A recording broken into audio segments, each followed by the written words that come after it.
I don't know why I'm having like weird MS today. Maybe it's because I am streaming on Twitch and Kick at the same time.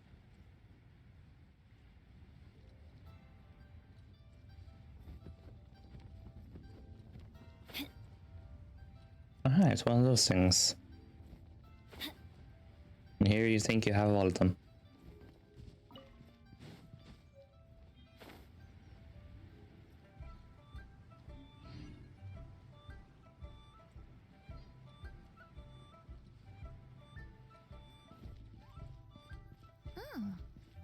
Baiju wasn't in his shop. Why not? Oh, you're looking for Dr. Baiju. He's resting today, but he said to send any patients to the back room. Ah, okay. Thanks. We'll head on through. But we're not a patient.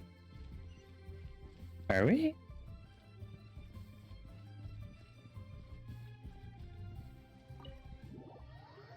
I mean, not really. There's nothing wrong with us.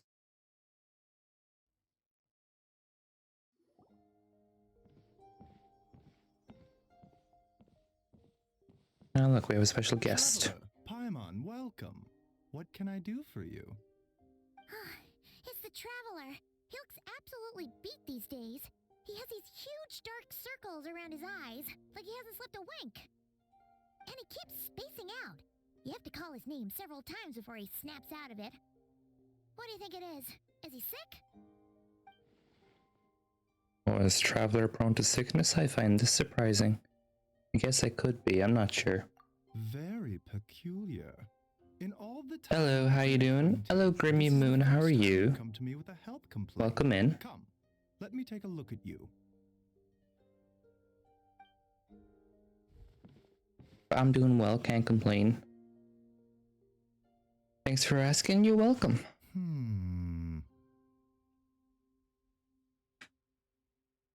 Great to hear. Indeed. You play Genshin yourself, or you just watch people play Genshin? Okay. Paimon does not like that expression, Baiju. It's not serious, is it?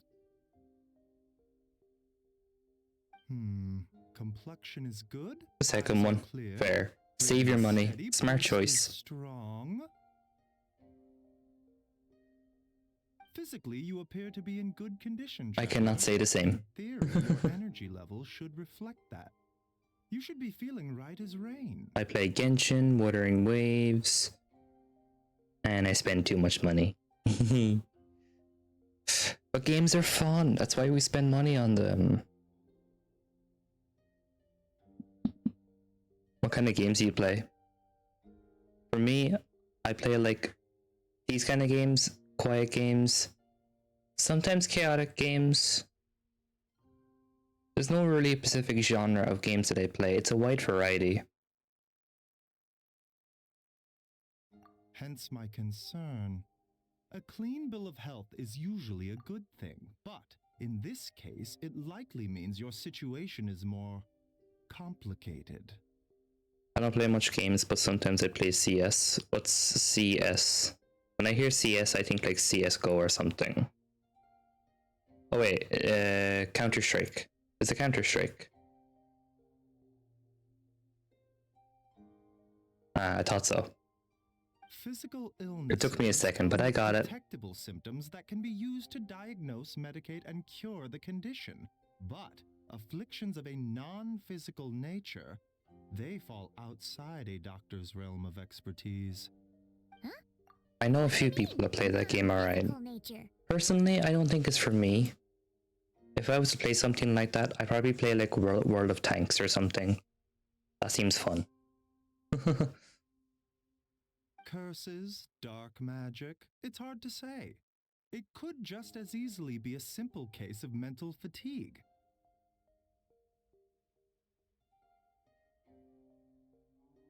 I doubt it's mental fatigue, man. Why don't you rest here for a bit?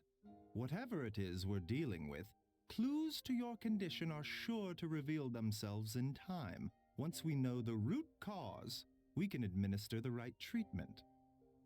Everyone has their own choice, which I totally respect. Yeah, same here, honestly. But don't get me wrong, if there's a game that I don't like, I'll be completely honest and tell you why I don't like it. I won't talk crap about the game, but I'll tell you my reason for not liking it.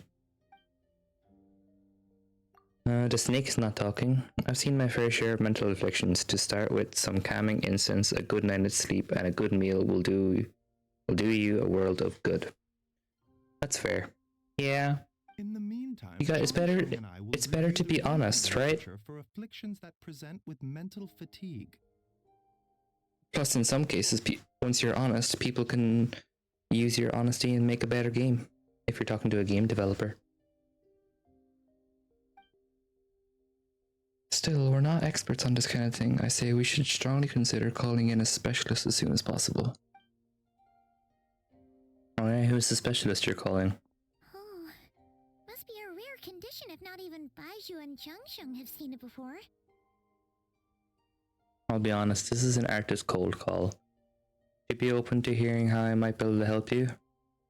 Not at the moment, but I do appreciate you chatting with me and not jumping straight to the point like most people. Right now, I don't even know what I'm doing, because I'm like saving money to design my bedroom. So I'm not in the commissions section right now, if that makes sense.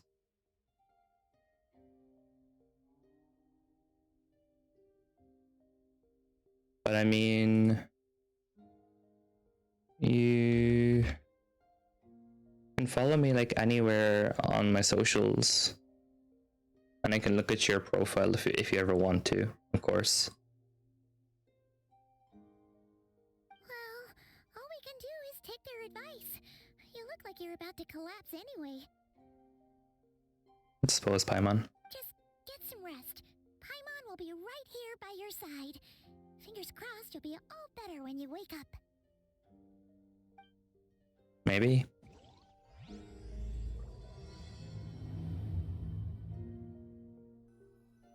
Take a rest in the back room of the pharmacy. Haven't you got Twitter? I do have Twitter, but I don't use it as much. But that's just that's the same as everything. That's twitter.com/xdretrogaming.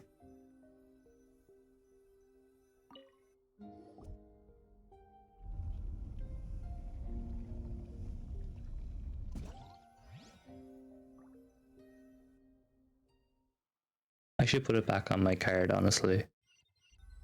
Since I do use it, I just don't like the way Twitter's become with all the AI stuff and blue check mark, you know? I mean, you're an artist, you probably know what I'm talking about. By the way, if you have a budget problem, so don't worry about it. It's not the commission, it's all about friendship, which good people, and I always prefer to work under my client's budget, so don't worry about it. If you have a budget problem, so don't worry about it. It's not about the commission, it's about the friendship, which good people. Gotcha. Yeah. Yeah, you understand. Cool. Where am I? There's a thick fog covering my field of vision. This feels more real than a dream, but chilling to be real. But too chilling to be real life. My breath freezes in my throat before I can exhale it. It feels like my soul has been wrenched from my body and thrust into this strange, unfamiliar space. Whichever direction I look in, there's no end in sight, and worse than that, I think there's something in the fog following me like a shadow. If this is a dream, how long till I wake up? And if it's not, then where in the world am I? Mostly active on Discord. I have Discord, but I don't give out to people straight away until I know them a bit more.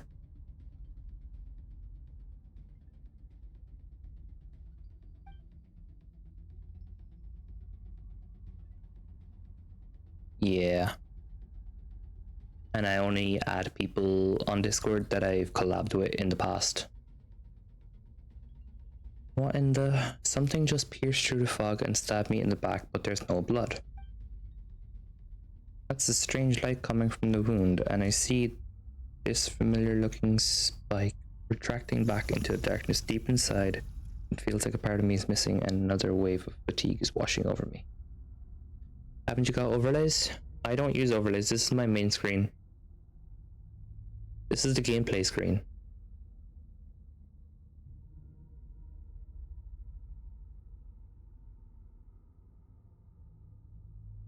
My overlay is my full screen, my starting soon, and be right back. And at the moment, I make those myself because I know what I want.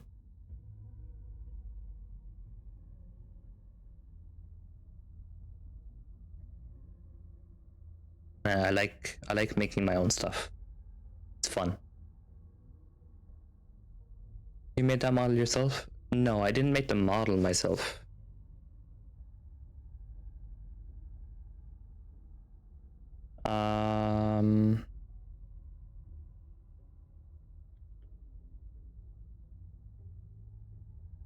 Oh, you commissioned it? No, my girlfriend is an artist. I need to find out what the command is, and you can check out her page. I don't remember it because she changed it because she's a mod.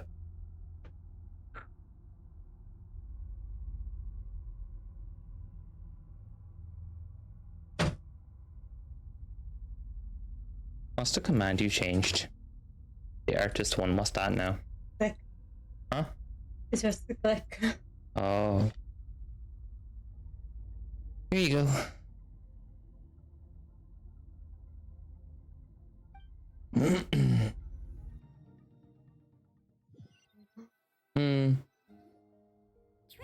I messed up over there.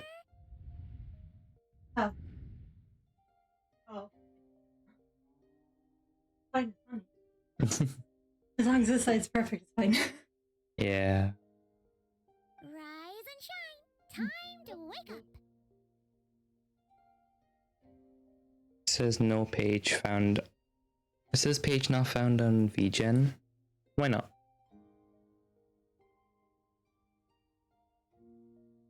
Fox will fix that. This is her VGen anyway.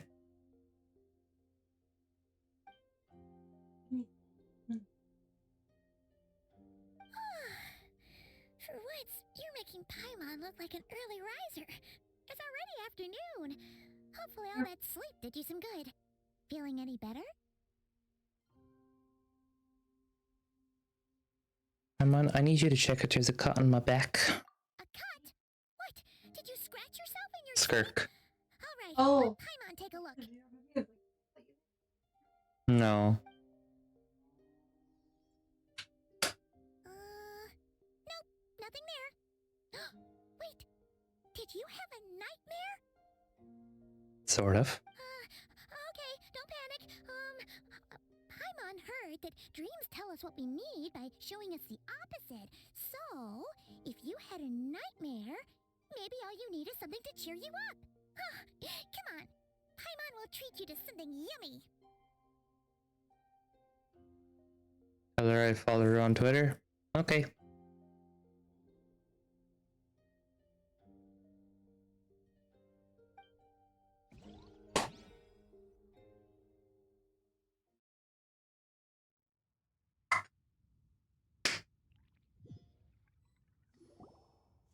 I mean, she doesn't use Twitter as much either. She uses Blue Sky, because it's better.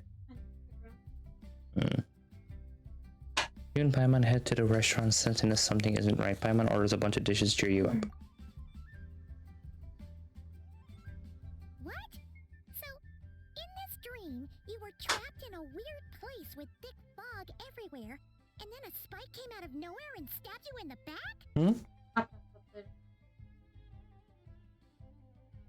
So I guess you don't really need my help. Nope.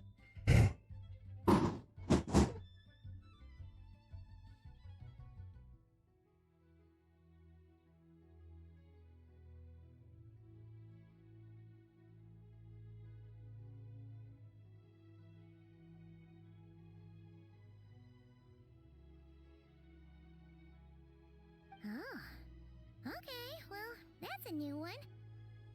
Are you but then again, you woke up right where you went to bed. And you were definitely in a deep sleep this morning. But I don't know what to make it either, Paimon. It was just a dream. Then it's decided. Paimon will stay up and watch over you tonight.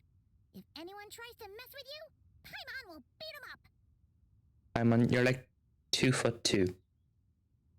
Or, wake you up first and then we can beat him up together. Thought so. Paimon's smile is putting me at ease. But what I saw is still bothering me.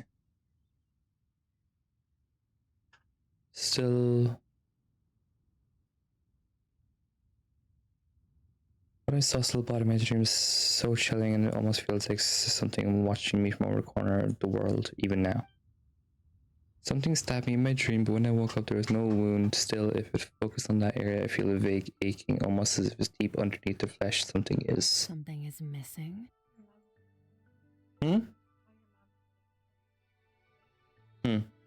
Hey, Sunny. How are you? Did you just say something? Huh? I know.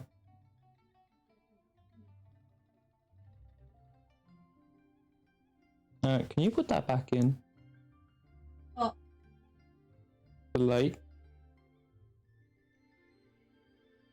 Must have kicked in his fucking sleep. Okay? You're okay? Good. You heard that too? The flesh remains whole, but the soul is incomplete. Left unresolved, the mind will wither away along with it.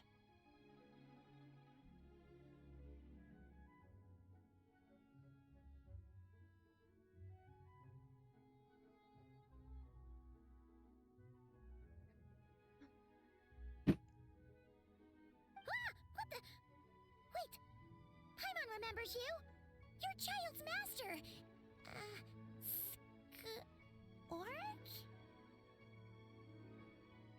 Skirk? Really? You called her Skirk? Oh, do you know what? It's a funny detail. Oh. Sino, Navia, and a few people, Genshin said when they came out, their hair would cover one of their eyes. Eyes coming through the hair. I'm with Dahlia. Yeah, Spinos is like. Oh. Right! What are you doing here? The last time we saw you was at the Primordial Sea in Fontaine, right? But then we left and never learned where you went after that. And technically she's here and there. Just you can't see her because she's in a different dimension to you. Childe's been looking everywhere for you, by the way. What brings you to Wanmean Restaurant of all places? You came here looking for us? And were you the one behind that hocus pocus just now? Tell me, what is it that you saw? Tight-lipped, huh? I suppose that's fair. You, I'll take a glass of wine. Oh, of course. Coming right up. We make this one in-house. It's not too strong. Enjoy. Chef Mao, I'll take a grilled tigerfish over here. Coming right up. If I knew we'd be this busy, I wouldn't have approved Shenhe's vacation. Shenhe's on vacation? At the end of the day, what happens to you is of little consequence to me. I'm not here to try and win you over. Trust me or not, the choice is yours. Of course the choice is mine. If you want my help, now's the time to speak up. You have until I finish my drink. Why are you here? I was investigating an abyssal disturbance in the area and happened to notice you. Part of your soul is damaged, and the wound bears traces of abyssal corrosion. Need I say more? Yes, you do. You do gotta say more. Neither of those things sound good. Skirk seems to know something, and given what I've seen of her strength, I bet she can tell me what happened. Yeah, but she wants you to figure it out. She's doing that reverse psychology shit. I don't know what her goal is, but in this moment, at least I don't think she's bad intentions. Well, should we trust her? What do you think, Paimon? Why are we asking what Paimon thinks? She mentioned an abyssal disturbance. Maybe that has something to do with what's going on with you. But we could always find a different expert on the abyss to help us out. Not on short notice. Yeah, and that thing she said about your soul being damaged is scaring, Paimon. Definitely something we should fix sooner rather than later. Skirk's an interesting one, that's for sure. But from what Childe's told us, she doesn't seem evil, at least. You know, we're doing all this talking and she's still gulping down her drink. And she said we have until she's done her drink. 1, 2. Never mind, she's leaving. 10. That'll do. Well, have you made up your mind? What I saw was a dark space shrouded in a dense fog that wouldn't disperse. Give Skirk a brief description of your dream. So, that's all we know, Miss Skirk. Ma'am, can you help us? So, you couldn't disperse the fog. Nope. I understand. Come find me in the Gwali Plains when you're done here. Oh, and I left cash for the drink on the table. Settle the bill for me, will you? Sure. Oh, okay. Huh? She disappeared. How have you not figured it out yet, Paimon? She appeared and then disappeared. She's walking into different voids of... whatever. You're too small to understand. Wait, hold on. You overpaid. Here's your change. Oh, no. This includes the drink, so it should be the right amount. I didn't think you two ordered a drink. We didn't. It was that lady who came and sat with us, remember? You brought it out to her yourself.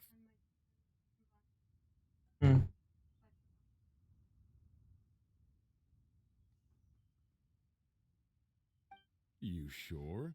I could have sworn there were only 2 of you at that table. Wait, what? He doesn't remember giving the drink to Skirk? What, is she leaving? You have dementia? What'd you put in their dish, Chef Mao? Some kind of hallucinogenic mushroom? You got them seeing things. Seeing things? Wait, so neither of you noticed her? Young lady? About this tall? Wearing a purple dress? She ordered a glass of wine! Oh, now you mention it, that vaguely rings a bell.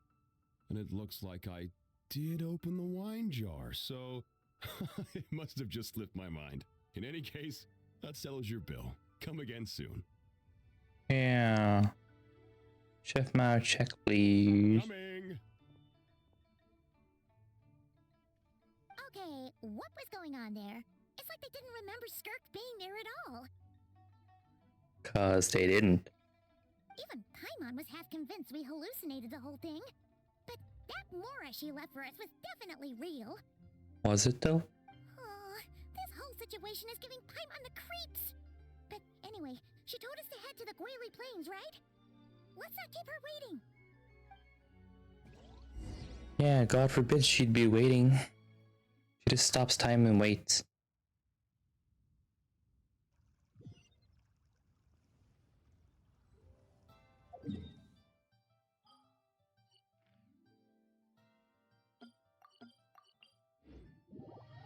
Let's go then.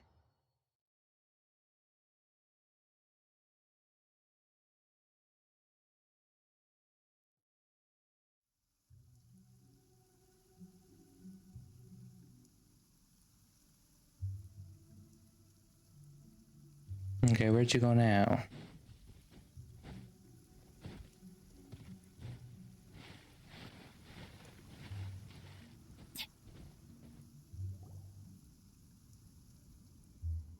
Oh great, Rift Hounds. What are all these Rift Hounds doing here?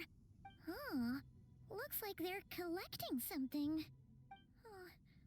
Let's go check it out. Suppose. I will have order. Solidify. Let's light it up! Gotcha! Lay to bear.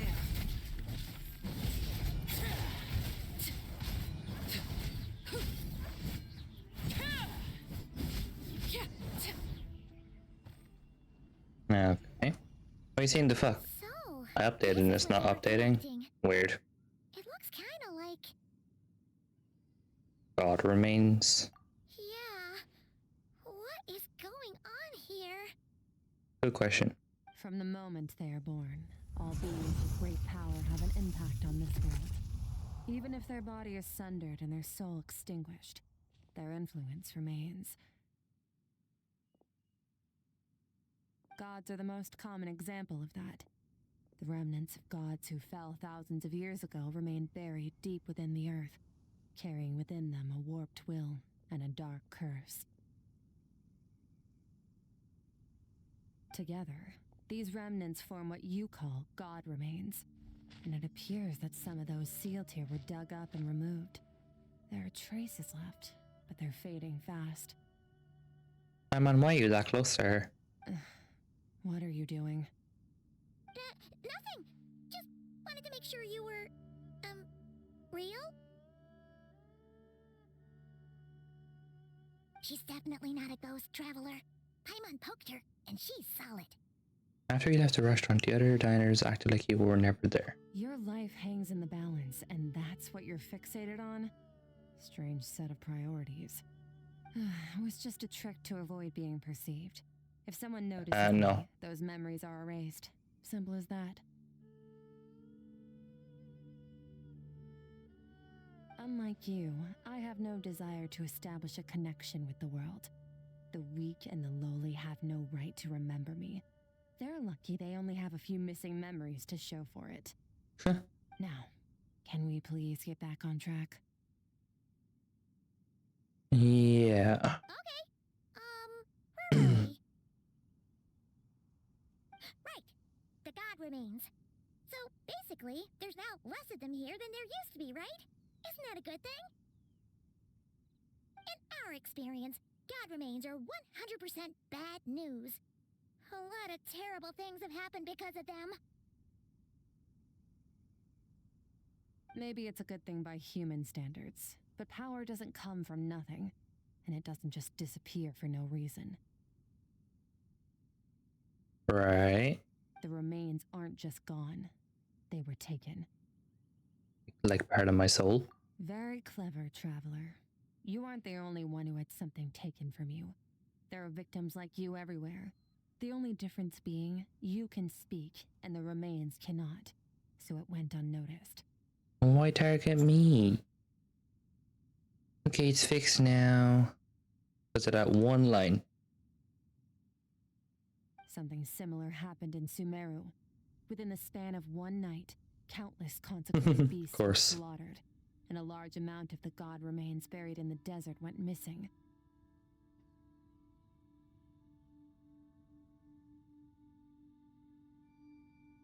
Of course, remains are just one of the targets. The culprit is chipping away at sources of power all over this world, including the Stella Fortuna above. She never closes the door properly. I swear. Wait, you mean... the stars? Yes, the stairs. 42 of them have died out in the past few months alone. 42. How lovely. People believed that powerful individuals have corresponding Stella Fortuna. Even should that individual fall, their Stella Fortuna would not disappear, but gradually evolve into a new constellation. I swear. The story quest between the siblings and Skirks have... I've already mentioned Conria way more than anything right now. If we don't get more Conria information next update, I'm gonna be pissed. If they just say, yep, new Archon quest, we'll bring the topic of Conria back up at the end of version 6. Yet now, stars are disappearing from the skies entirely, and it's not hard to deduce what's happening to the power they contain. Something has been leeching power from this world like a parasite steals nutrients from a host. Now, it's no longer satisfied with the remains of the dead. It wants you. Lovely. This time, it only took a fragment of your soul. But next time, There's no telling how far it could go. But why me? What's so interesting about me? I'm able to control abyssal energy. You're able to slam the door, it's not gonna fall off the hinges. Yeah. Close it. Don't be so light with it. No one knows. All I know for certain is this. Getting back what you lost will not be easy. Yes, it will. I just told you, I can control abyssal energy. Probably more powerful than you. Considering how much power this entity has stolen, it must be a god-level being by now at least. But that's not the real concern. Souls are fragile things, and yours could easily be crushed if you go up against it. Well, that's not good, is it? So you're gonna help us, right? We're going to help each other. You are my ticket to uncovering this thing's true identity. Well, great! You seem super strong and you know a lot about the Abyss, so Paimon will take it. Cheers. Don't get all mushy on me. All I'm doing is helping you get back to normal after a sudden crisis. Stuck up bitch. And I should warn you, getting mixed up with me can have unforeseen consequences. We're on very different journeys. I'm getting mixed up with you. You're the ones me. getting mixed up with me. I could have figured this out myself. You're the one that came to me. I didn't come to you asking questions. You came to me looking for You questions. help me uncover the truth behind Looking this for entity, answers. and I'll help you recover what you lost. This is a transaction, that's all. Sure. You would do well to remember that. Now, come along. Yeesh! You'd think she'd be a little friendlier since she's agreed to help us. But nope, she's just like when we met her in the primordial sea. So cold. Sure, Paimon. You're just too extroverted to understand her. Well, whatever. If that's how it's gonna be, then she doesn't deserve our friendship. What she does deserve is a super embarrassing nickname. Ah! Paimon's got it! Frosty the Lavender Melon! Serves that ice queen right! Anyway, the important thing is that we get that piece of your soul back. So, let's follow her and see what sort of plan she's got. You're supposed to like her. I do. Paimon doesn't.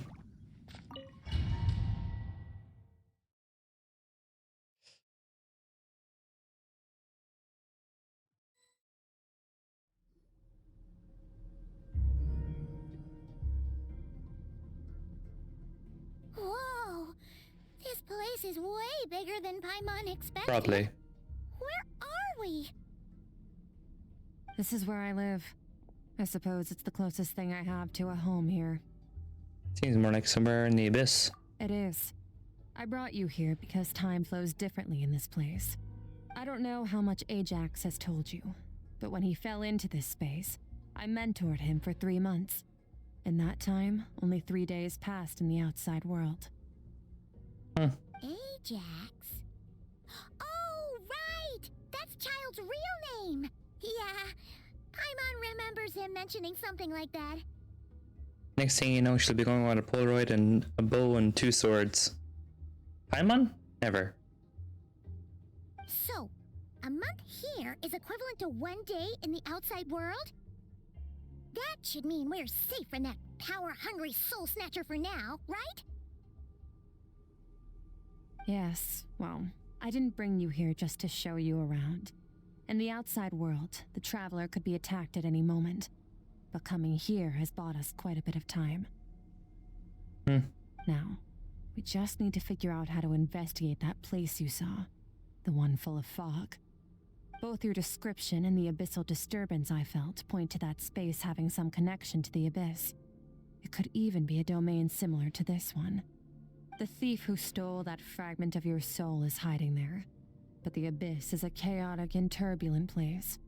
If we want to pinpoint their location, we need to see what that space looks like without the fog. Abyssal power can grant a special form of sight. Have you ever wielded abyssal power before? Not that I'm aware of. Okay. Do you plan to learn? For now, no. I'm kind of at the odds of the Abyss. That tracks. All the information you have suggests the Abyss is something sinister, and that abyssal power is a wild and dangerous force that always spells disaster. I should know, my sibling uses it. And you're saying that's not true? Depends on your perspective.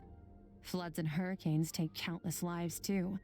But if one day you gain the power to control them, what was once a calamity is now just another tool in your arsenal.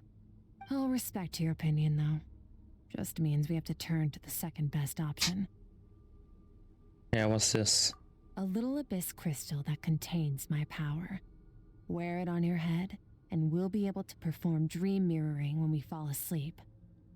Dream mirroring? It means experiencing whatever the other person is dreaming. Everything they see, think, and feel.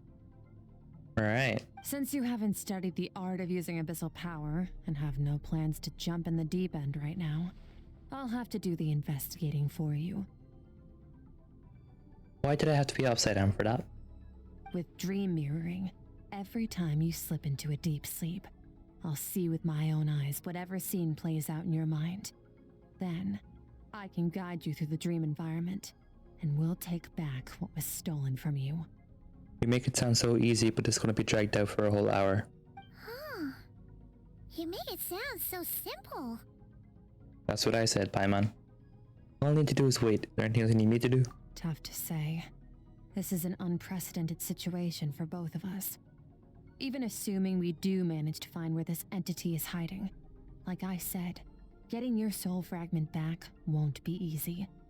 To play it safe, I need to give you some special training first. Wait, you're gonna teach him some of your martial arts?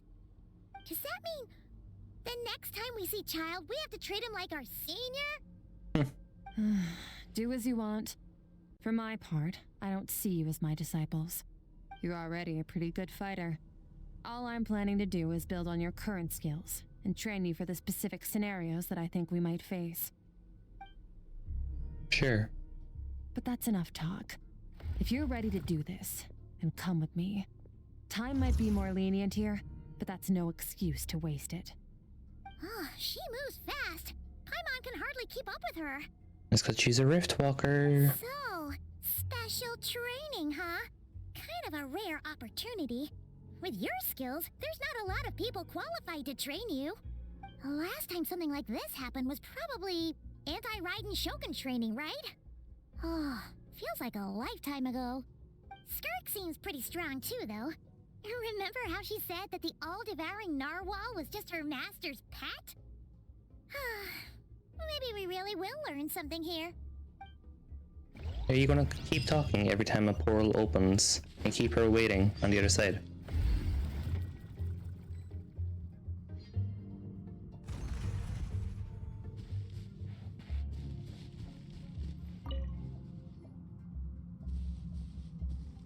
Ready? No, my traveler's not even built. You forced me into this. Bring it on!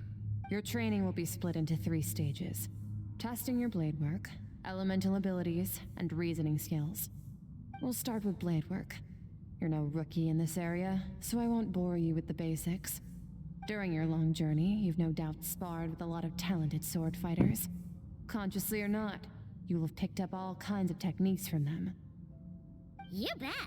There's Kaya, Master Jean, Kuching. Oh, and Kazuha, Ayaka. Yeah, we've met sword masters like you in every nation we've been through. You sparred with a bunch of them too, right? Nice to know it's all gonna come in handy now. Don't get too smug. In sword fighting, techniques alone are not enough. You need a cohesive system to bring it all together. A style or school of fighting. To use the human body as an analogy, your style is your skeleton, the foundation, the framework. Techniques are the muscles and other flesh attached to the bones. This is where your strength comes from. Improving your sword fighting is like growing that body. If your frame got bigger and taller, but you didn't add any muscle mass, you'd be weak and flimsy. Then again, if you packed on pounds of flesh without a big enough frame to support it, you'd end up bloated and unwieldy. Got it. What's next?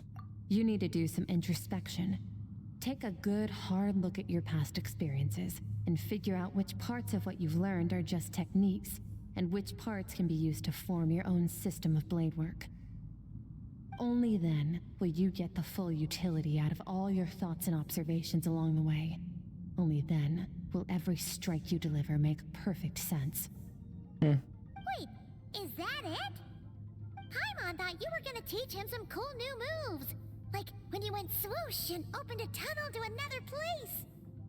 One day, you'll reach a new level of power where you realize that even that's as basic a trick as any other. But right now, our sword styles are so wildly different that teaching you mere techniques is pointless. Someone needs to tell your neighbor shut the fuck up every time he's banging the couch, man. Can't hear it. There are no shortcuts in the pursuit of power. Failure is your best teacher, and rigor is your coursework. That's all I have to say. Time to make a start. Train until you're satisfied with yourself. Now focus. Destroy the crystal columns as swiftly as you can.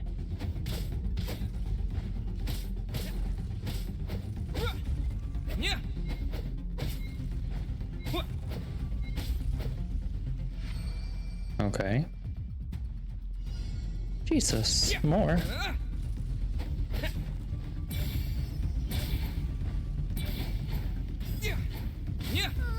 This is making Paimon's head spin. Hang in there, traveler!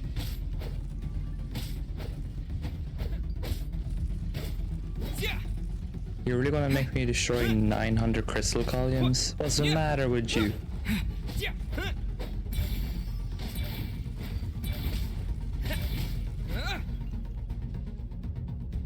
Let's train where your strength improves. Has the quest explained where Childe is gone? Childe was already back. Childe was gone for 3 days. But in her reality, it was 3 months. This is her home.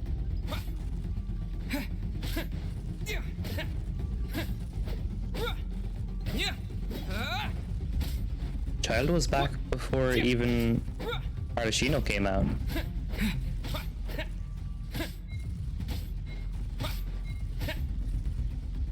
She just took him because she wanted to. She does that kind of thing. Use your head. You have to keep it together. That's just her. She wanted to give him more training.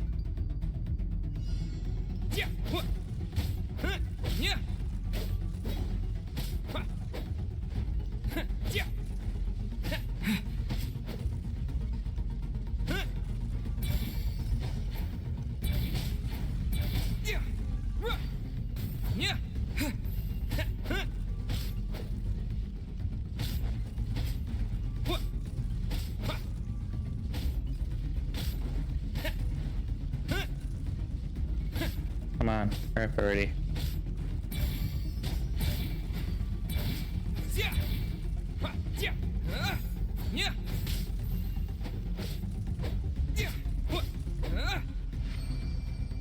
They never really explained it, so I thought it was still gone. They did explain it, you just kind of skimmed through it. Amazing, just transferring my whole view of her sword work and using the same techniques as ever, but now they're having different effects. Just as if I unlocked a hidden door in my mind and there's a wellspring of strength on the other side. In my mind's eye, I'm seeing images of friends I made into Vad. There's her sword styles and techniques I've come to know. This moment will be frozen in time. Cut to the chase. Consider a moment of true mastery that you've witnessed in another person and ask yourself, what lies beneath the surface? What's their guiding philosophy? I was What's their behind, you state need of to catch mind up. as they maneuver True. their weapon? Now take that and practice it right away with speed, skill, and strength, over and over, until your hand is one with your mind. This is the only path to true growth. Step on up. Dance with the waves. Well, you're definitely not doing that attack anyway.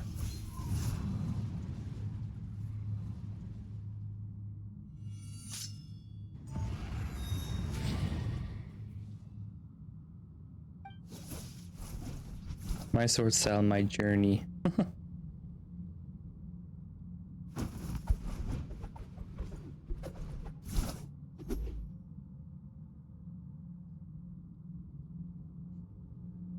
Paimon fell asleep. If you start to tire, empty your mind, but do not stop. Stay in that frame of mind as you keep up the fight. Get rid of all redundant movements. Imagine your sword is an extension of your own body. Wield it just as you wield your arms, hands, and fingers. 'Twas on a deserted, moonlit night that the hero approached the vile dragon's limpid lair. Ring cutter! Feathers fleeting wet, the white heron treads water, a sight without flaw. Master of Inazuma Kamisato art Tachijutsu.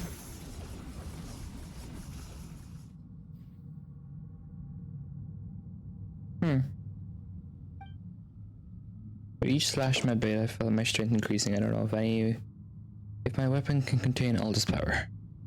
I'm in the zone, limitless power surging through me. We'll learn something new then, come on. You slash and swipe to exhaust every ounce of your energy. I just dropped it on the floor. Looks like you've made some real progress. That concludes your training session. Awesome! Paimon knew you could do it! Of course you did, Paimon. How do you feel? Exhausted and fighting to keep my eyes open. As you should be. Time flies when you're training hard.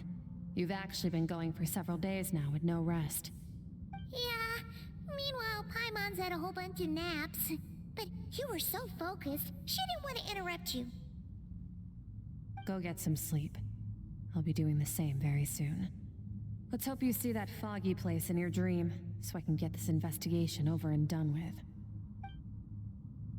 Right.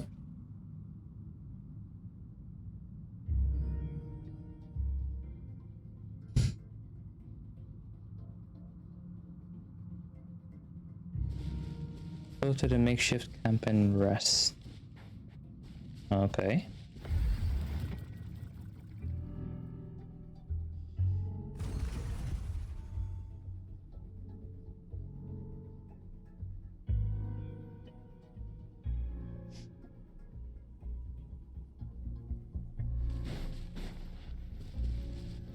Alright, let's rest then.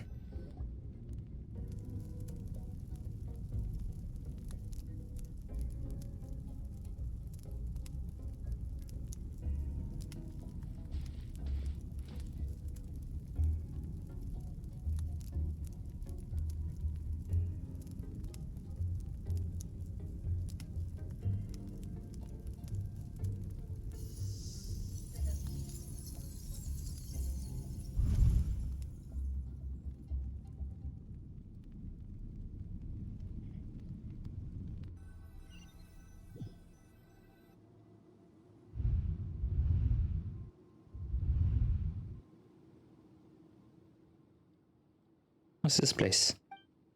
I've been pulled back into this place again, but Skirk said the dream mirroring would kick in when I fell asleep, so why am I back here? No. On closer inspection, this isn't the same dream as last time. It's dark, gloomy, but there isn't that chilling fog that made my hair stand on the end. Hold on. If I'm in a dreaming mirror, it's a two-way process. Maybe I'm seeing inside her mind while she's exploring mine. If this is her inner world, it's pretty bleak. I can occasionally make out the sound of a following stream, but other than that, it's so empty. Strange creature? What's that?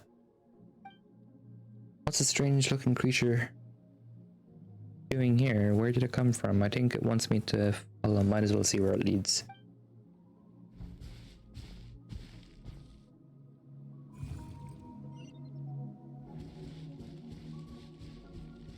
Come on, how can I follow you if I'm faster than you?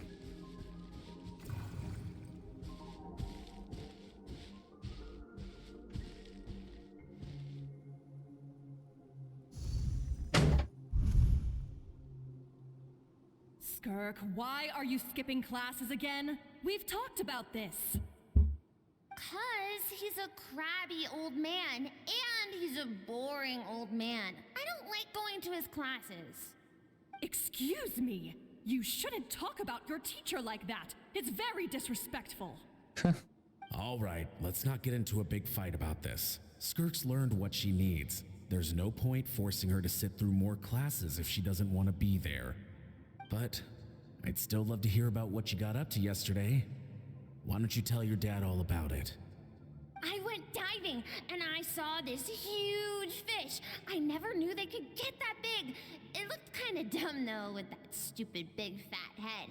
I tried to shake its fin, but it just spat water at me. Oh, and today, I'm gonna go to that prairie up north.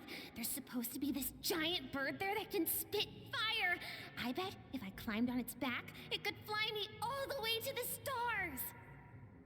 Sure. Then I suppose your old dad should get one as a pet too. Otherwise, how are you going to hear me call you for dinner up there in the stars? When it's time to eat, I'll come back on my own, Zilly. Anyway, gotta go. Bye, Mom. Bye, Dad. Wait! Put on a coat at least. You'll catch a cold. I'm talking to you, young lady. You spoil that child, you know. Ever since that merchant ship arrived, she practically lives outside. Always going on about exploring the beyond one day, whatever that means. Ah, let the kid do what makes her happy. Besides, we both know you're all bark and no bite. Come on, our little adventurer is gonna be hungry when she gets back. Let's get started on dinner. There's always one parent. I'm out. I'm out. The weather is wonderful today.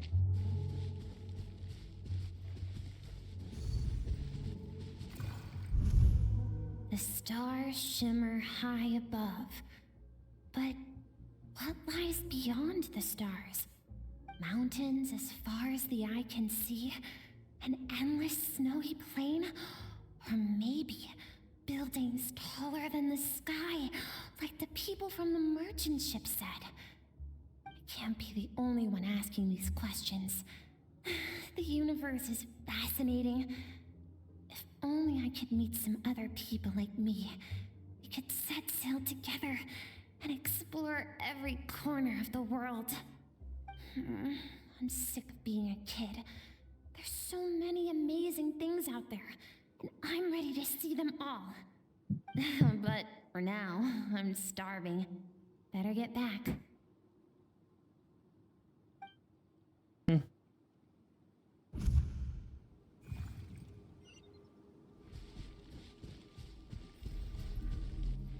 What's over there?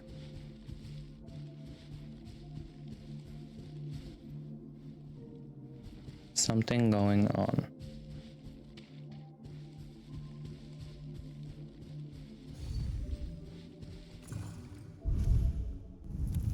Don't let a single one of them get away! Uh-oh. No, please, spare the children! Stay back! They're coming! Run! Help! Eliminate the threat. Take them down. Well, it's a good thing she wasn't home that day. This way! We'll never make it! Fire. Never mind. Fire everywhere. What happened? I told you we shouldn't have trusted these outsiders.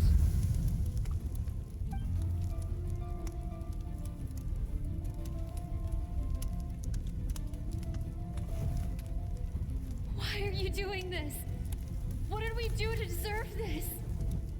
We welcomed you with our finest food and drink, showed you the best our home has to offer, gifted you cloth dyed by our own hands. And this is how you treat us?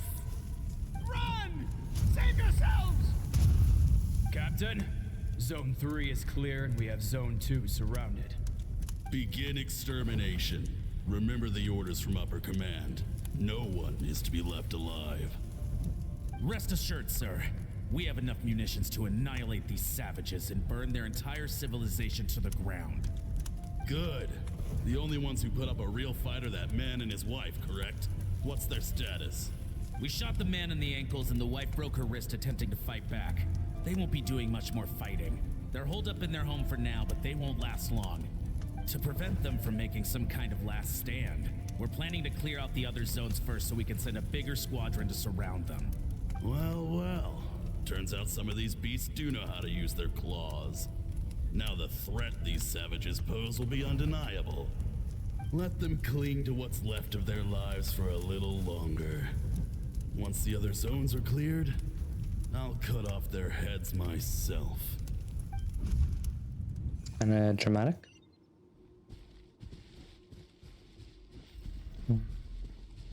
Smells like something's burning.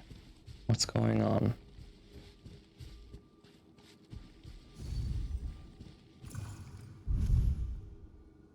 Dad? Mom?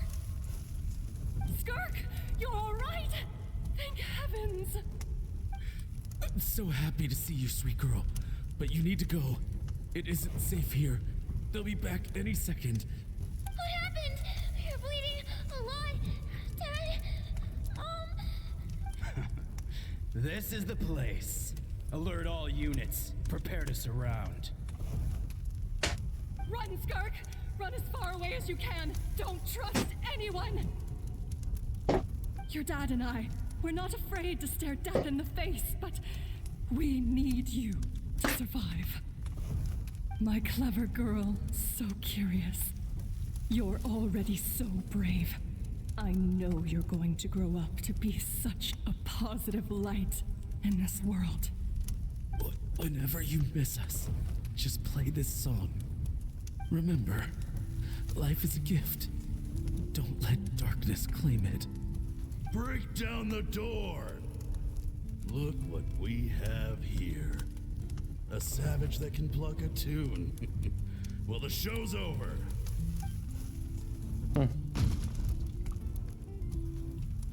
You! Stop singing! Shut it!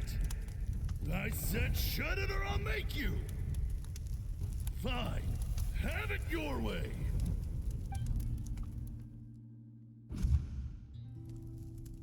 What was that?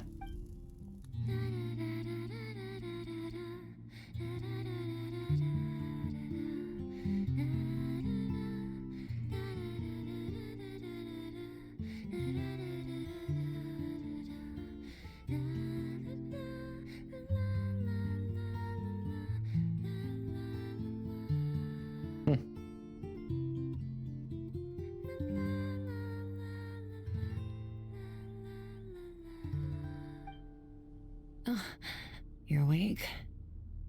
Yep. I found a few clues while you were asleep, but it's only a start. Now, time for the second stage of your training. This time, the focus is elemental energy. Come find me when you're ready to begin. Okay, but like my elemental energy has cooldown where yours doesn't right now.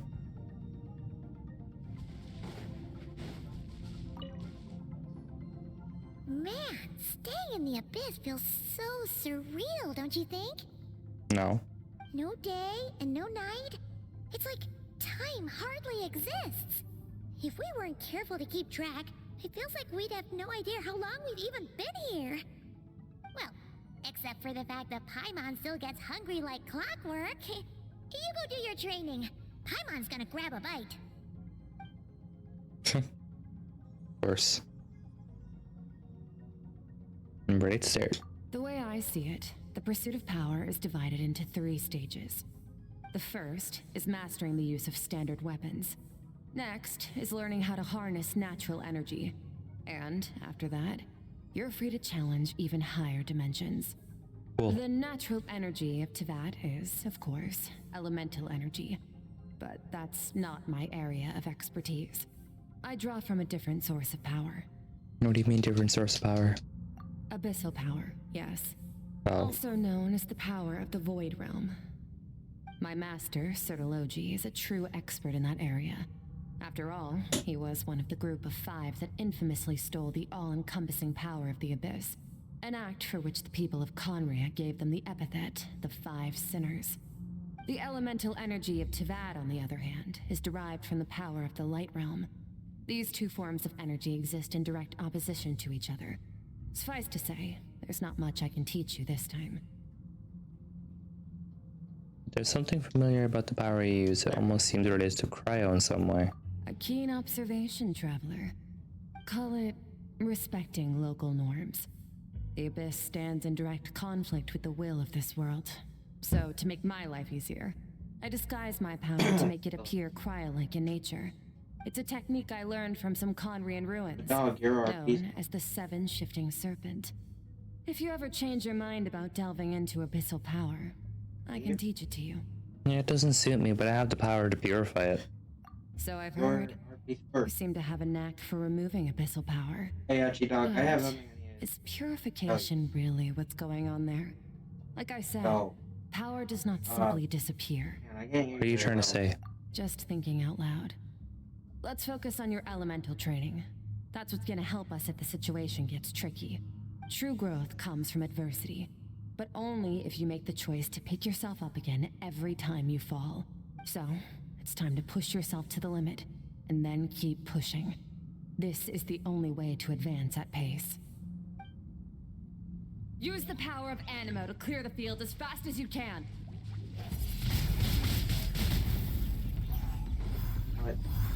What? Or Windblade. I'm gonna do that.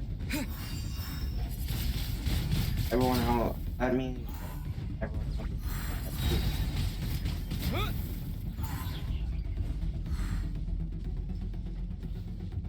Disappear.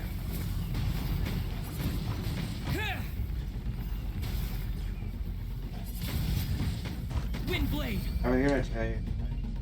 Spoke to one of my oldest friends. Look for things you can use to tilt the scales of success in your favor. And H Dog. Yeah, not much. Yeah, look, I know I mentioned that he did something a bit disgusting. He didn't know that he would sleep. Yeah, actually.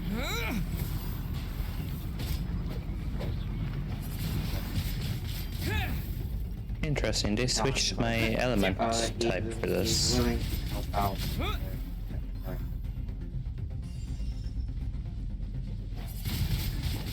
Windblade. You see pressures on me. And the funny thing is, it'll still be the same old traveler after he ended his quest. Oh, without being. Hey. With the wind. Oh. Oh, okay.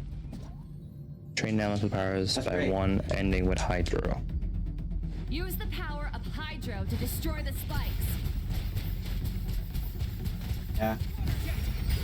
Like, we should be able to just switch, and the artifacts will switch themselves, not manually decide which one we want. Give them a chance to strike you. You need to be quicker than you were in your dream. Me, you, Can't and afford another injury like that.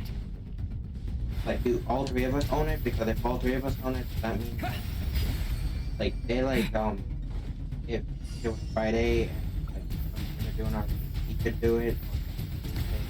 Why am I taking damage when I fight these things? That doesn't make sense at all. I forgot. Yeah, that'd be amazing if I actually used a Traveler Den. Everyone would.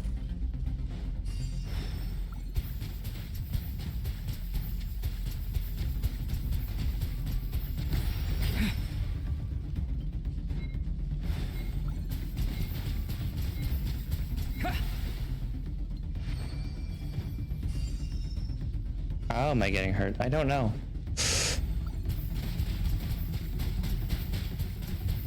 I guess it's just part of our training. I blame myself.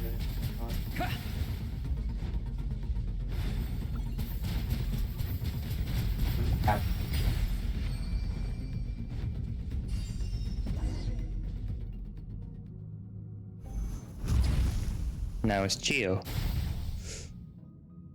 Ever trained them all at once like this? You need to understand what makes you special. The ability to wield elemental energy without a vision and switch between the elements at will. It means your aspirations need no approval from the gods. Your power is not bound by the rules of this world. Then I should really have my own element. So be bold. Do not be afraid to chart your own path. Apparently, you and Hank. Like, on his hand, have Electro, his other hand, have Pyro. On his earring, have Cryo. Okay, maybe it was. Just make the Traveler RGB. Someone said. I close my eyes, I can almost hear their voices, but it's not like the same wild beast battling me for Dominion. More like saying hello to an old friend. I don't. Dead by Daylight and Star Wars both only have. Dead by Daylight has 2 episodes. Star Wars has 1. Yeah. Very good. It seems you've reached a deeper level of connection with the elements. How long has it been this time? I'm exhausted.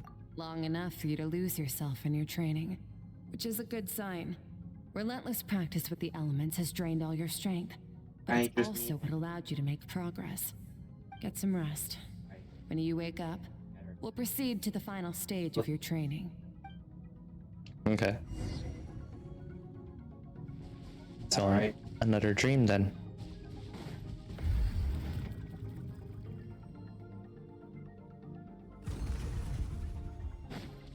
Has pressure actually started, or have we constantly tried?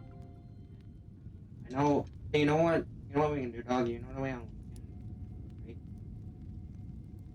right? Put it back on. We can help Firebug get better at pressure. This place again. Did you bring me here? Who are you?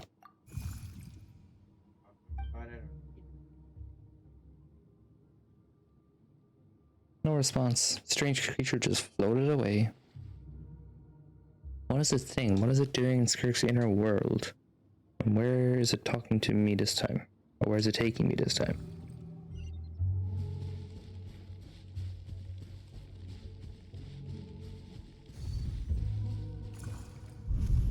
What is the secret to power? Longing. Hatred. Self-preservation. No. It is fear. The fear of losing those you love. The fear of watching your home burn. But more or less with Firebug. Fear of loneliness. For a bit. Fear of death.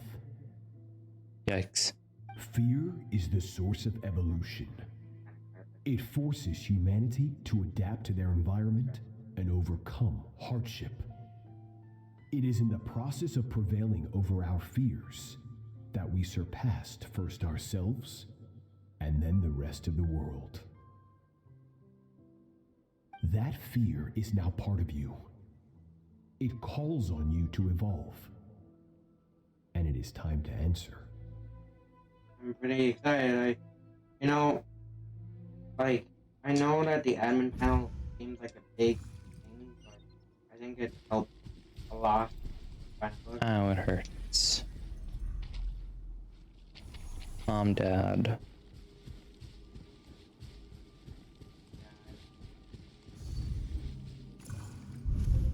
Any minute spent missing home is a minute wasted.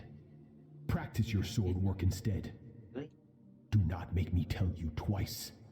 But, Master, I can barely lift the sword anymore. If I keep going, I feel like my wrist is going to break. So it has not broken yet. Then pick up your sword and keep practicing until it breaks. I want to hear the cracking and splintering of Any news on doors? After all, bones can always be reset. Or are they?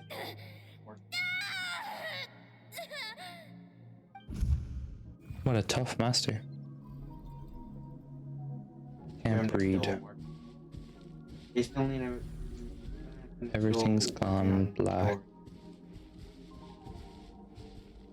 That.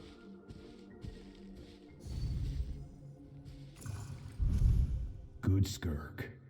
Once again, you survived. How do you feel? Cold. In pain. Maybe they're just looking at... You are remember, adapting to the abyss. Have, like, bugs stuff. Each time the flesh is torn and the spirit crushed, each time you claw back from the brink of death, you become stronger. I now understand why these people sought to destroy your homeland. Your potential goes beyond even what I could have anticipated. Oh, if I would love that one. Especially RP. But you still have much to learn in your pursuit of strength. Your mind is rife with distractions. I mean, From he's now good at. on, I shall show no mercy in your training. You must learn to shut out all the pointless emotion, crush the self that makes you weak, and become master over your physical form. Get up, Skirk. Wipe the blood off your face. Cut away the rotten parts of your flesh. And mend what is broken. Then take up your sword.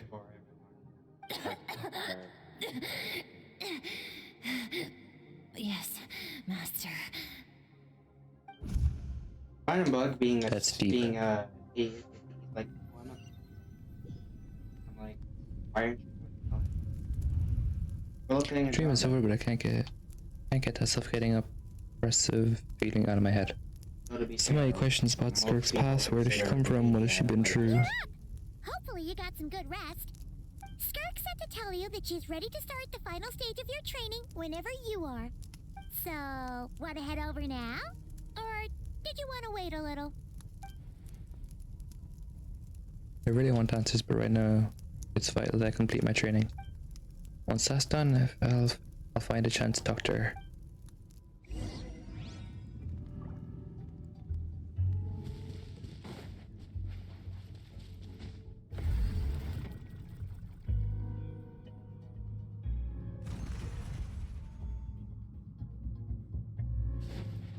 Alright, what's next? From your training so far, you have gained better command of the sword and more control over your elemental abilities. Well, it's all thanks to your guidance, I guess. That's only part of it. Experience is the real teacher. Your journey, the friends you have made, the dangers you have faced. These have taught you more than I ever could. Now, it's time to focus on how you react under pressure. You must be able to think rationally, even in unpredictable combat situations. To simulate this, I'm going to attack, and you're going to block. Oh great, this again? Ready? Sure. Yeah, give me your worst. Peace, traveler. Not bad. That defensive stance looks near unbreakable. You're gonna find a loophole or something, aren't you? Just like your sister. That reminds me. You still don't know what happened to her, do you? Hey, no fair! That's cheating! It's not cheating. You have to let every emotion not get past you. You think every opponent has the same moral code as you? You can denounce their deplorable methods all you want. But only if you live to tell the tale. The dead don't get to complain. Strong emotions will always arise in combat. Anxiety, anger, fear. But a true warrior is never at their whim. Only when you are free from the influence of emotion can you make the right choice, no matter the situation. Sounds like you're describing yourself. How amusing. Almost sounds like you think you know me. But you don't. You can choose your own path. We are not the same.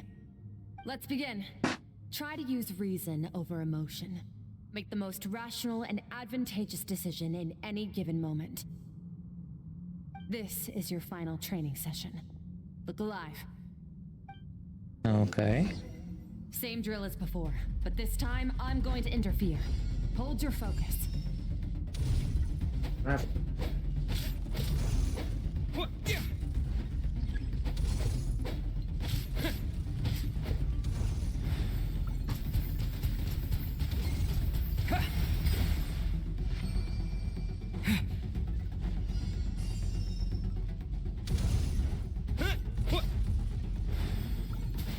Go!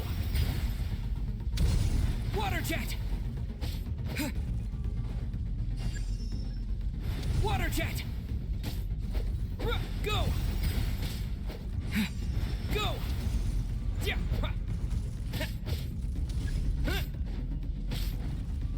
Go!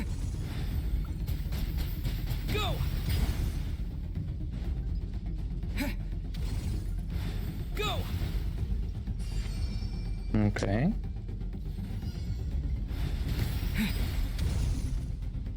Water jet! Go! Go!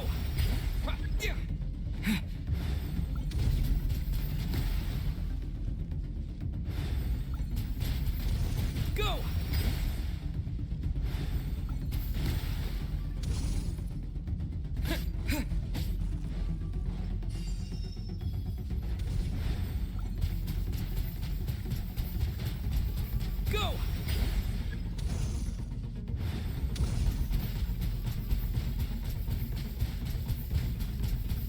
Water jet!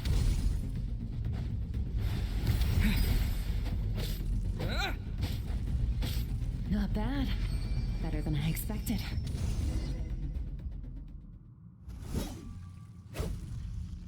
It's not easy to control emotions.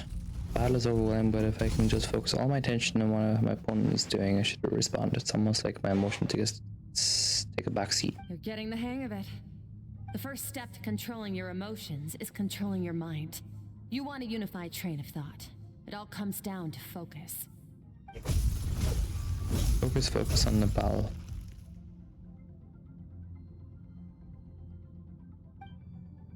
Biggest working can choose to tune out anything that isn't relevant to the battle, but I'm still pretty far from having full control over my emotions.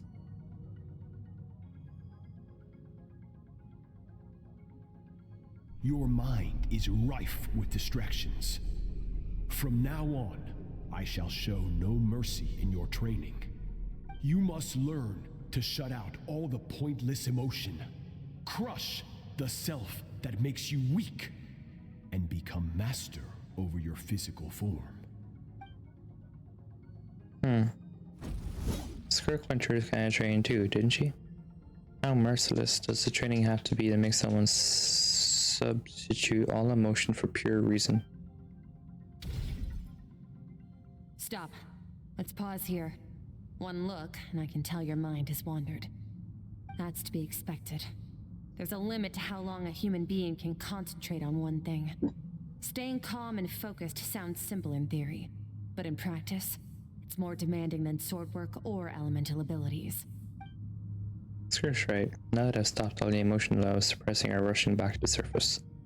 Main exhaustion, frustration, doubt, but exhaustion is the main one. I feel like I'd fall asleep on the spot. Get some rest. No point training further if you're already dead on your feet.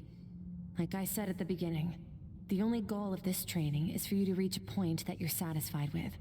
You managed to push past your limits, which is a good start. You can be proud of that and sleep well knowing that you've earned it. Alright, so it's basically day 3 of sleeping. And she gave us a chest. Wait, do you say anything if you're standing there? Warriors will train day and night to perfect their skills. But when the battle comes, their fate may be decided in a matter of minutes. One mistake, one moment of hesitation, and just like that, all their blood, sweat, and tears were for nothing.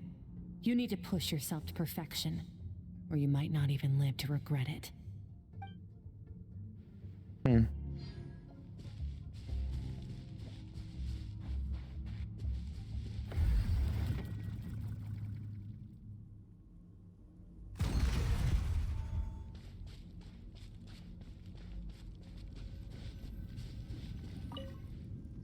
Okay, day 3 of going into dream space.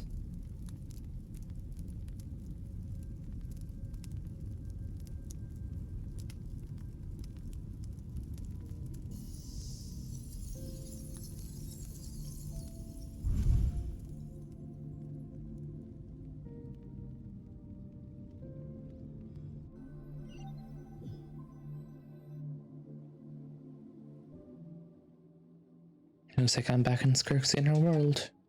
I don't see a strange creature this time, but I think I can navigate the space on my own now, even without it here guiding me. I don't know how to leave, so I'm stuck here until I wake up. Can't hurt to take a look around.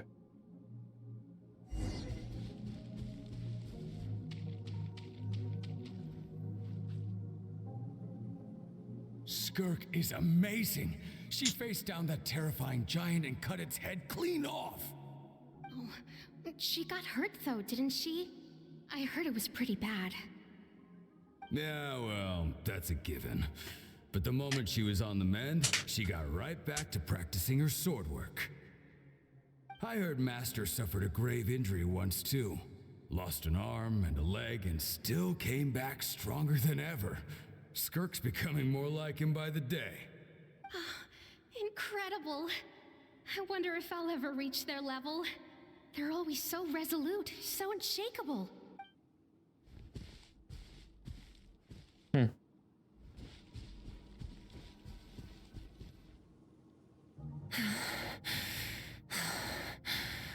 Pathetic. You're not even trying. You're so much weaker than you think. Skirk, have you become a positive light in this world? Do you even remember how many of us perished in that fire? How many bodies were left to rot on the scorched earth? Yet you alone live on. Keep your gaze fixed on your blade. You don't deserve to rest. I have so many questions. I just want to jump in a spaceship, explore the whole universe, and get answers from the stars. I just need to wait till I'm grown up. Then I can do anything. Now, you must bid farewell to who you were in the past and become someone stronger. Run, Skirk, run! Only death awaits us here.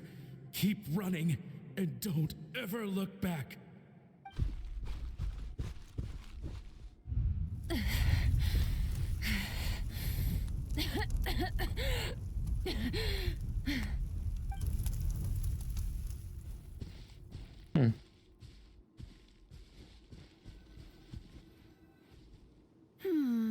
Let's Alice? see here. First things first, you need a new identity. Going around telling people you're from somewhere beyond the stars won't do, now will it? How about saying you hail from beneath the earth instead? As the Conrian saying goes, venturing out into the universe and down into the abyss are the same in that both are braving the dark unknown. Well, I'm a visitor on this planet, so I'll follow the rules. Alice again? That saves me quite She's a bit of trouble. rewriting Let me Skirk's offer you a story. piece of advice in return, although it might not be what you want to hear. I know the pursuit of strength is important to you, but taking a moment for yourself every once in a while is No, she just said I'm a visitor here, so I'll listen to your rules.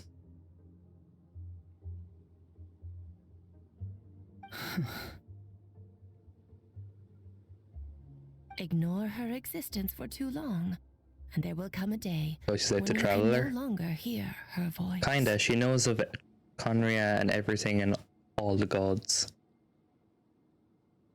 Descendant, yeah. A descendant who controls abyssal energy.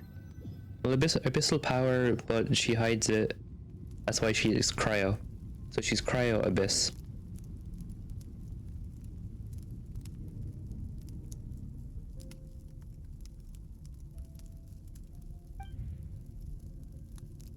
The dream is over. I can hear the cracking of a fire in the distance, and there's a fragrant aroma in the air. Where we are originally animal? Yeah. You're awake! I don't follow. You must be starving, right? Ta-da! A barbecue feast just for you!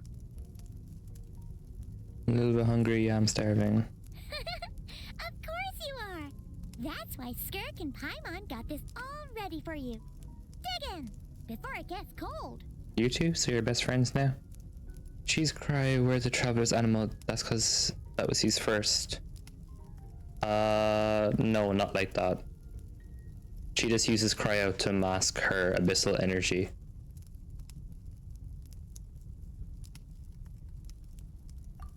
Well, if you're around someone long enough, it's bound to happen. Plus, Skirk can cook. So, decided she can forget the whole Ice Queen thing.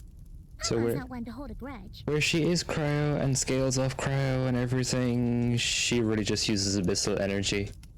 Kind of like Lumine. Or, in your case, Ether. Here's an idea. Let's save the chit-chat until after the meal.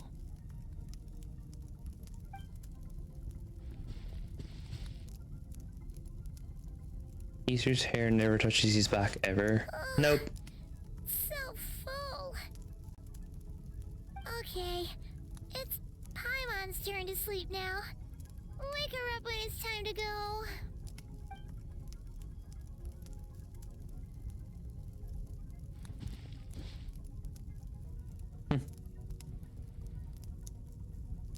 I have good news. First, your training is complete. You have what They it made the takes to wield same. immense power. They made the negative It's space just a too matter big of for putting it. into practice. I guess. Continue to learn from your journey and hone your skills against formidable opponents. Second, I've located the culprit we've been searching for. Next, we just need to retrieve the missing part of your soul, and our business will be concluded. That was a lot faster than me expected. When Ajax trained with me, he once told me he was bursting with questions. So I allowed him to ask me 3 of them before he left. Negative space is what a tree render won't go past. You and I might never meet again, Traveler. So if there's anything you want to ask me, now's your opportunity. Just like Ajax, I'll answer 3 of your questions. After spending time in Skirk's inner world and witnessing her memories, there are so many questions I could ask, but the only most important one is, are you really from Teyvat? Okay, not the angle I was expecting. What makes you ask that? Didn't tell you earlier, but while you were in my dream, I was in yours. First time I've seen Skirk break her composure, I guess this really took her by surprise. I knew that was a possible side effect. Closed off my mind to you for that exact reason. Even with the dream mirroring, you should have seen nothing but endless darkness. So Skirk didn't share those memories with me on purpose, and in fact she tried her best to keep them from me. Speaking of endless darkness, on my first time here, that was all I saw until a strange creature appeared. Whatever. Must have been a flaw in my execution. Hello, I shouldn't be Sammy. too surprised. Due to some recent circumstances, my self-control has been lacking as of late. I'm good, how are you? Since you've seen what you've seen, there's no reason to hide the truth. All I ask is that you keep it a secret. Sure. No, I'm not from Teyvat. I'm from a Doing different good? planet. Nice. And there was a time when I hope your journeyed day's through going the good as stars. well. A lot like you in some ways. Yeah, Skirk just said it. She said, I'm not from Teyvat, I'm from a different planet. There was a time when I journeyed through the stars, a lot like you in some ways. Like do you mean you're a descender?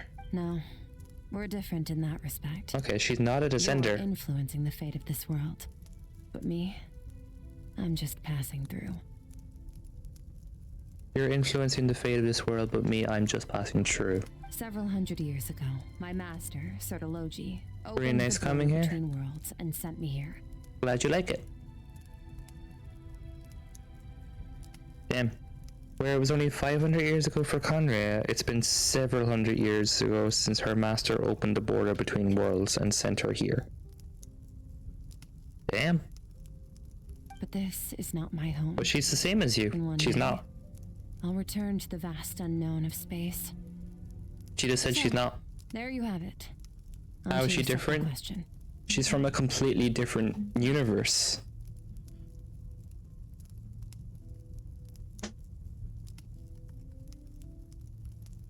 Your graphics is so sharp, you must have a good gaming PC. I have an average PC. I don't have a good gaming PC.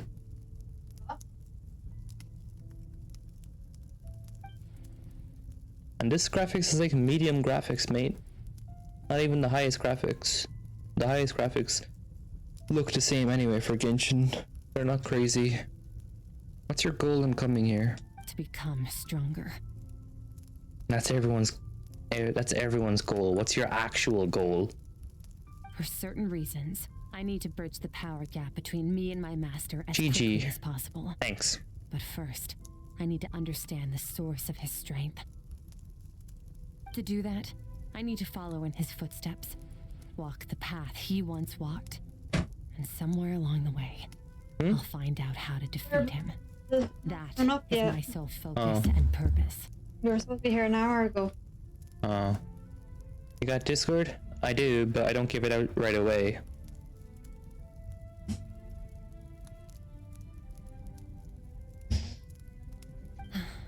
Okay. You have one question remaining. Why though? I just don't. I wait a few days until I get to know people better.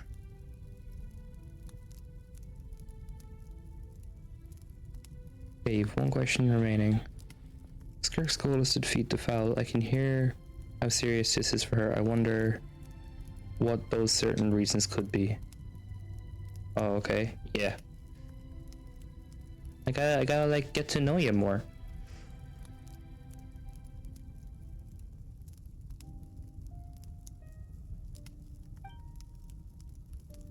Given how quickly she blazed through that answer, I doubt she wants to talk about it. I have one question left. What should I ask? Are you gonna let me choose what I want to ask, or just ask it?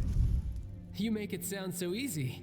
I'm Sammy by Ever name. since the incident I experienced there, Got a passive I've vibe never check. stopped Yep. searching for Master Skirk and that unknown abyss. How should I refer you? Just retro. Not XD, not gaming, just retro. Wait, what did Childe say? You make it sound so easy. Ever since the incident I experienced there, I never stopped searching for Master Skirk and that unknown abyss. But it's been years now, and I've still found nothing. Retro, okay. Yeah.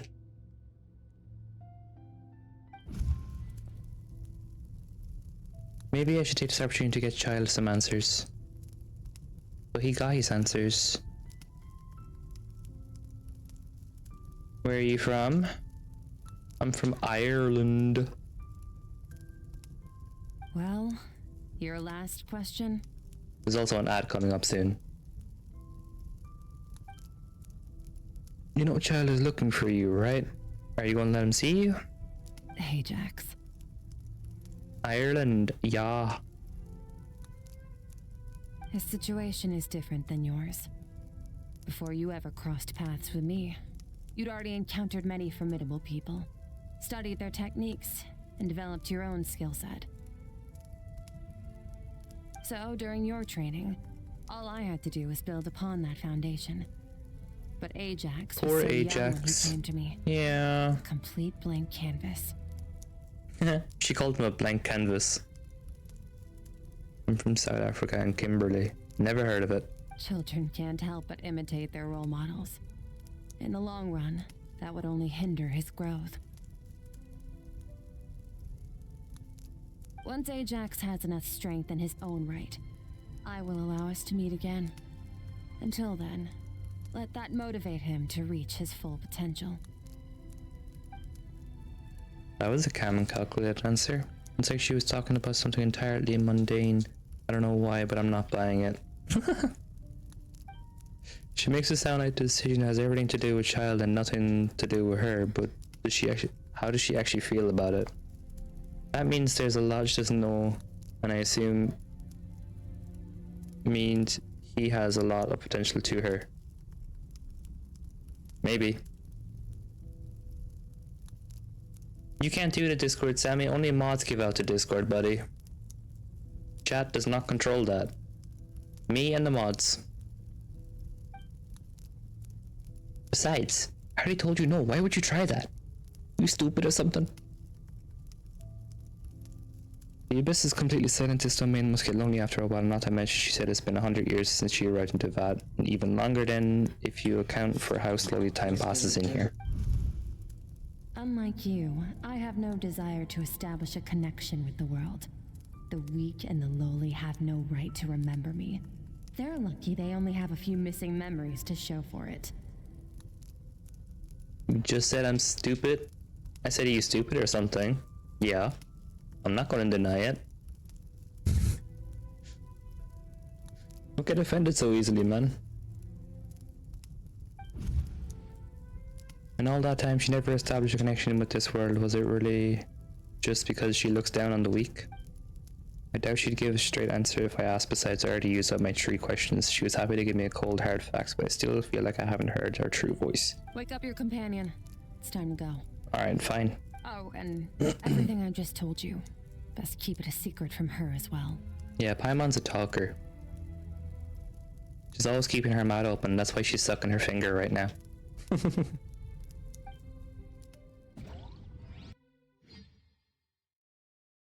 Mega talker. Yeah, the only time you can shut her up is when there's food in her mouth. Time to go. Oh, finally. Even if the voice is different. Yep. Go to where the culprit's hiding. Just follow me. I'll open an abyssal rift close to the culprit's location. It will take us to where he's hiding.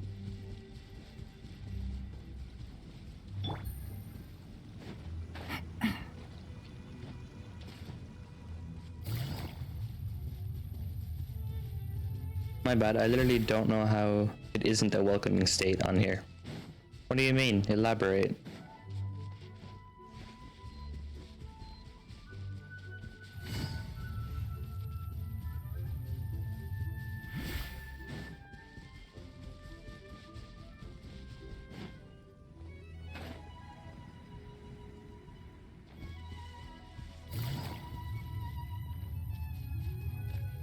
What isn't a welcoming space?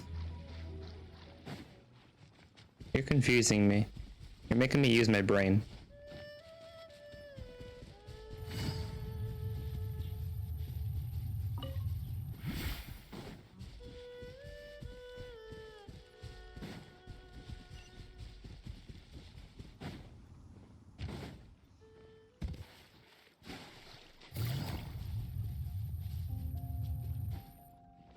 Okay, I'm going to teleport now. I'm getting sick of running.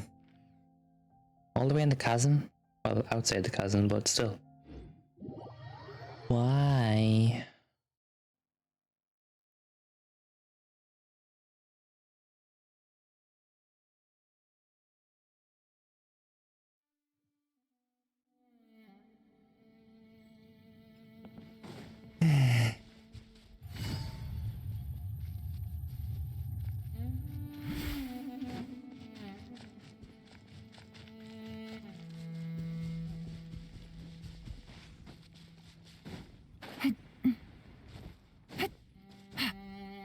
I'm not gonna make it up there. Come on. You can stand here. I played Peak.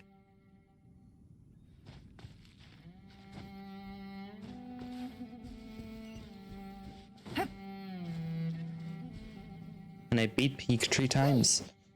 This is near the chasm, right?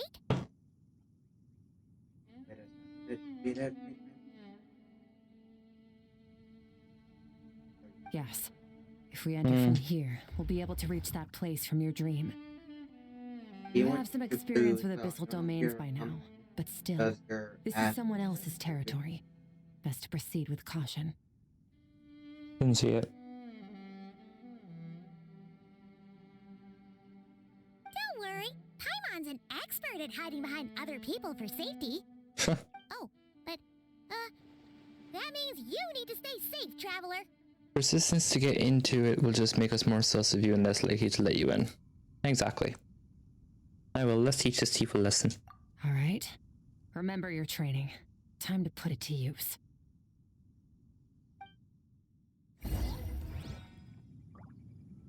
Take it easy.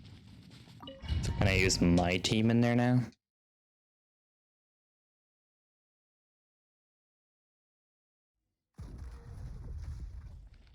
I can use you.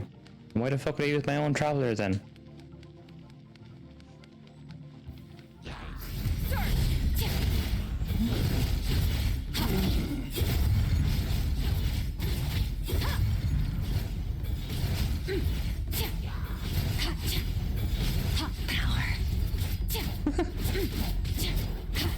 She just goes power.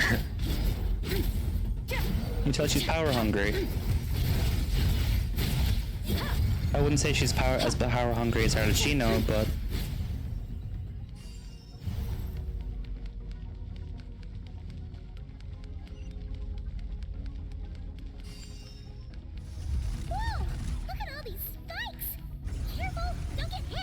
They all missed. You know what? Paimon's just gonna float behind you.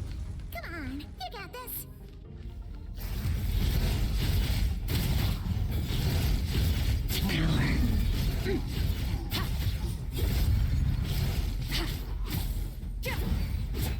Hey, what are you two doing here?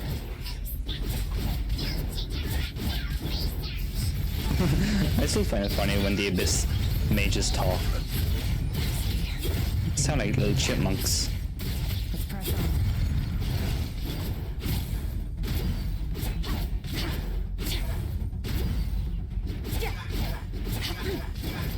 Annihilate.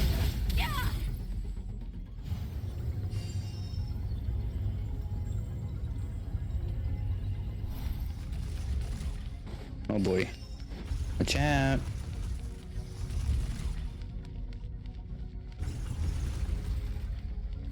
I'm gonna do 2 more. Everyone shoot me in the back.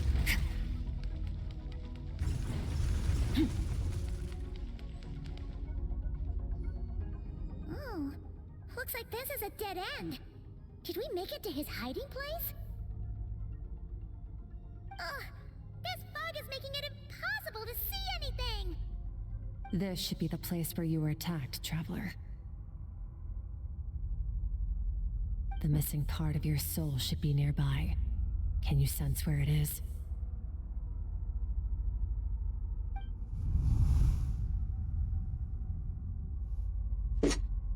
Nothing exact. Oh wait, if I close my eyes and focus on the light that came from my wound back then, yes, I can sense something. It is nearby, but I can't tell its exact location. Nothing exact, but I know it's nearby. Our opponent must have covered his tracks just in case. Otherwise, you should have sensed it much more strongly. Hold on! Look! The spikes are back! Stay calm. Let's hold back a little. Give our enemy some wiggle room so we can see what we're dealing with. If you're too reckless, we might be playing right into his hands. Our enemy took part of your soul for a reason. It's likely he integrated it into his attack somehow. Wait, what If if... we're smart about this, we can track it down. What if our enemy is her master?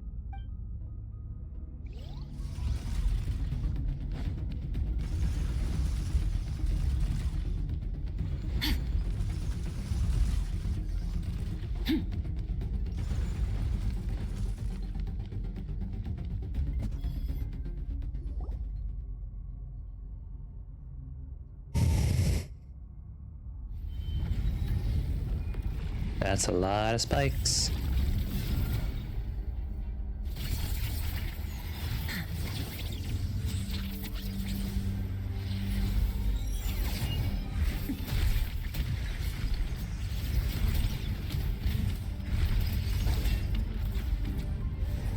From the start, the attacks have been focused on me. Trying to break through my defenses? I see.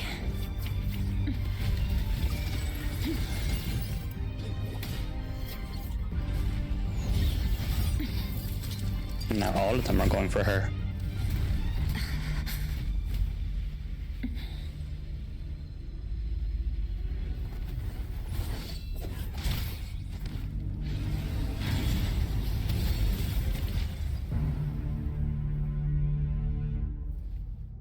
Alright, that was timing.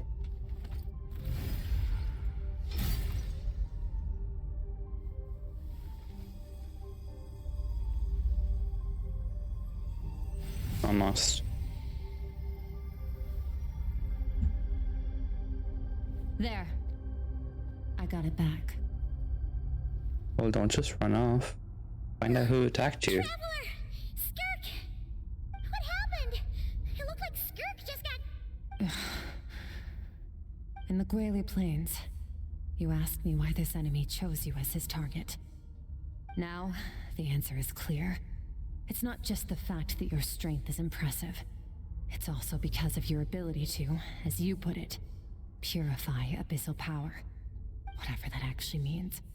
The fact is, that ability allowed him to do something that should have been completely impossible. Namely, break through my defenses and steal my power. So you were his real target. He was after you from the very beginning. No. He couldn't have known I'd come to his domain. He only stole your soul fragment because he knew the value of its power. I doubt he expected it to come in handy so soon. Call it fate if you want. I believe that's the term they use in this world for arbitrary coincidences like this. In any case, it works to our advantage. Once I realized what he was using that power for, it gave me the chance to get back what you lost. You...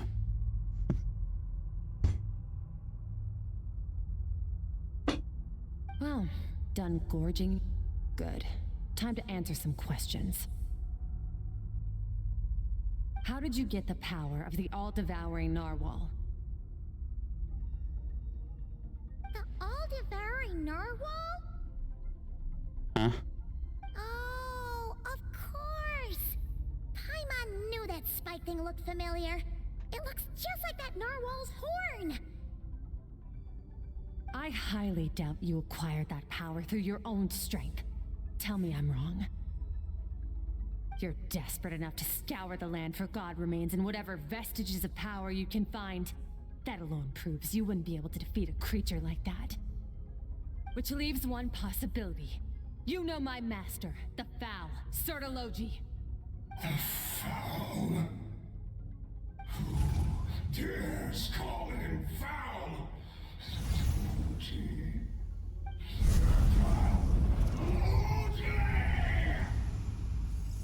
What's wrong? Bit off more power than you can chew? You're struggling to hold a basic conversation. Just a little longer. I'm still... Look! It's back! Those obsessed with power will let it devour them before abandoning their pursuit. So we're supposed to do what now exactly? Keep calm and use reason to decide the best course of action. Skirk was tapped by one of the spikes while retrieving the fragment of my soul, and in the process, some of her power was stolen. Flipper is hiding somewhere beyond the fog. I have a good understanding of his attack pattern. From the fight just now, if we pursue him, our chances of winning are high. But Skirk's breeding is weaker than usual. If we attack now, I can't guarantee her or Paimon's safety. It's a hard decision to make, but I think we should get out of here. Wise decision. Final victory doesn't always come after a single battle. You've got your soul fragment back, so we both got what we came for. Let the enemy draw breath while he can. It won't be for long. Get us out of here, traveler. You'll need to lead the way this time.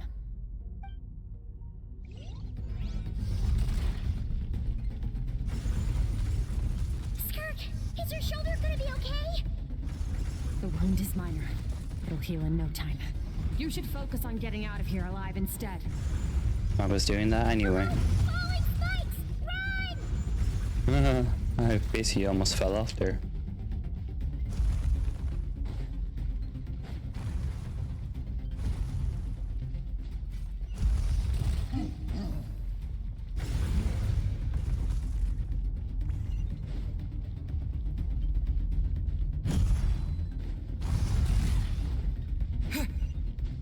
Watch out!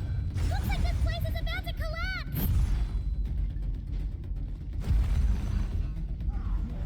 So, this guy's power has something to do with the all-devouring narwhal.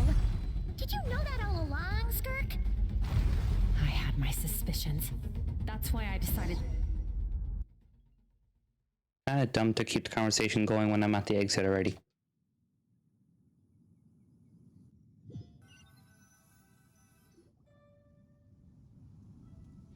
Phew. Oh, I should be safe here, right? Probably not. I no longer sense his presence. Can't have followed us out of that abyssal domain.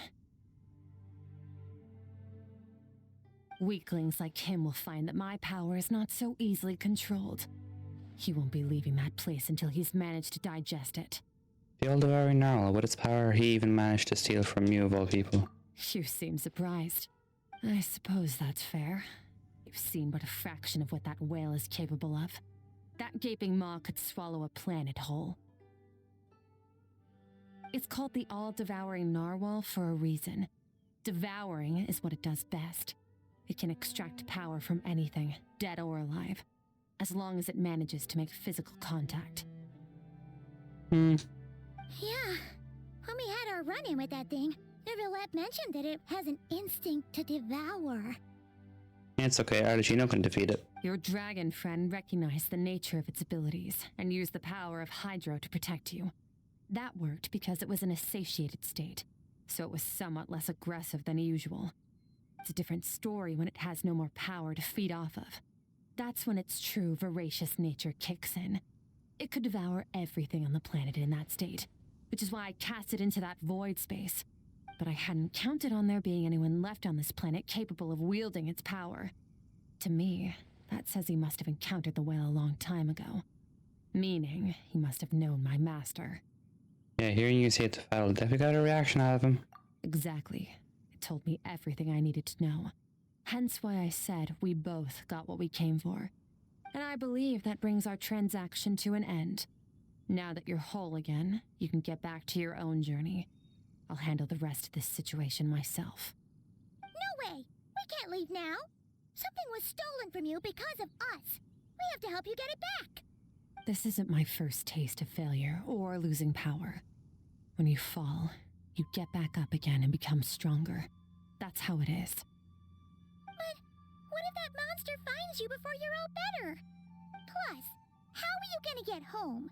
It's not like you can just go swoosh and open a door to the abyss again. Not without your full strength. So, sticking with us for the time being doesn't sound so bad, does it? It's not out of pity. You said I don't want to be in your debt. Well, I still am.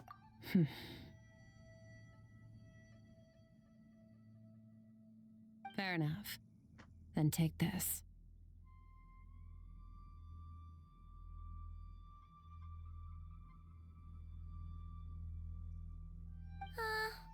What is it?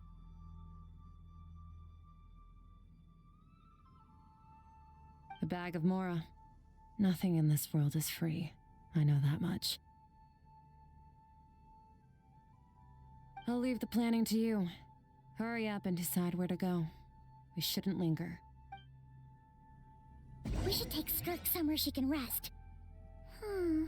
But where? Paimon gets the feeling Skirk wouldn't like being around a lot of people. Oh wait! Baishu said we could rest in the back room of the pharmacy, didn't he? Let's head there! Alright, guess we're going there then.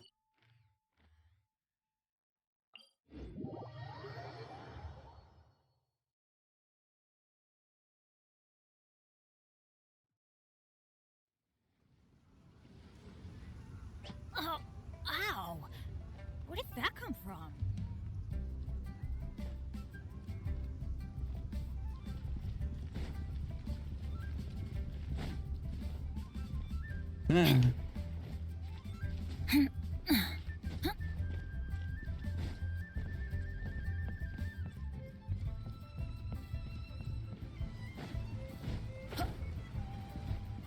Adventure time!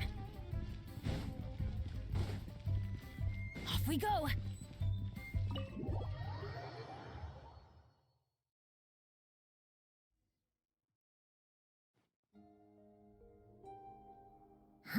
This bag from Skirk has a ton of Mora in it.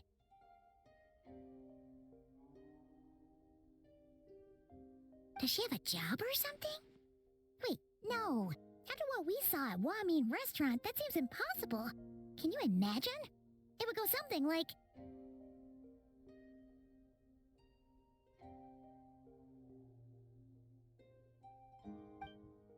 I'll be collecting my paycheck now, boss. Oh, sure thing. Wait, who are you? Have we met? Can't hold a job if you make everyone forget about you. So, what did you do to get all this Mora? Claimed some buried treasure, took care of a few monsters that were causing trouble. Nothing untoward. It's safe to use. You heard all that? Of course you did. You weren't exactly being quiet, and you're in the same room as her. A sonorous voice like yours is hard to miss. I wouldn't be surprised if the sound of it traveled to the nearest mountaintop. Then, did you by chance happen to hear Paimon's little, joke earlier? You mean when you called me Frosty the Lavender Melon? Yes, you did. Paimon's whispering me some more. No, sorry. Paimon totally misspoke just now. She didn't say that at all. It was, a Paimon lookalike.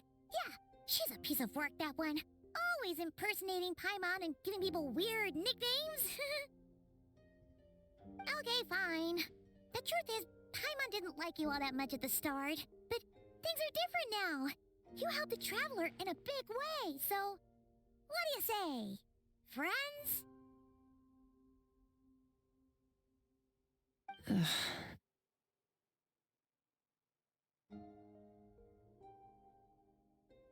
I noticed there was only one bed. Go ahead and get some rest. Wait, what about you?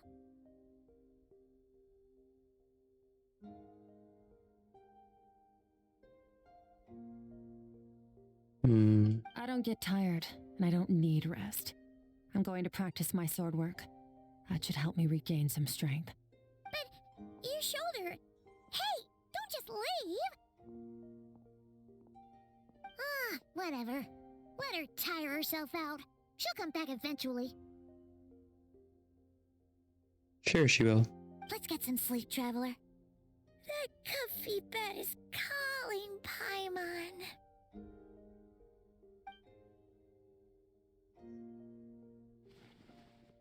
Skirk is stubborn. Even if I try to convince her to take it easy, I doubt she'd listen.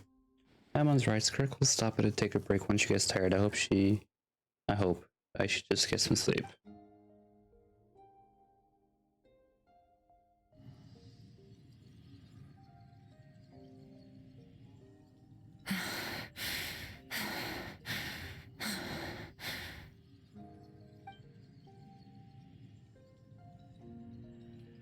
Skirk? Or she's acting like she didn't just get stabbed in the shoulder. Something seems off with her though.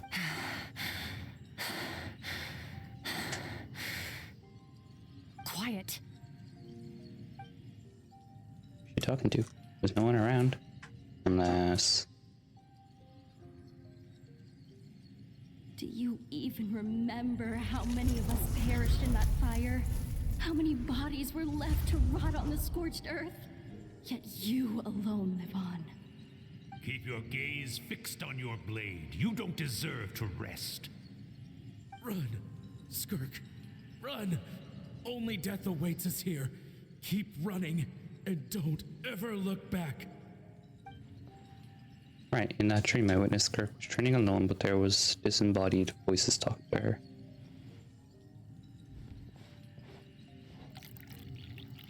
And they mentioned the fire. I wonder what happened exactly. Only she could just talk to us.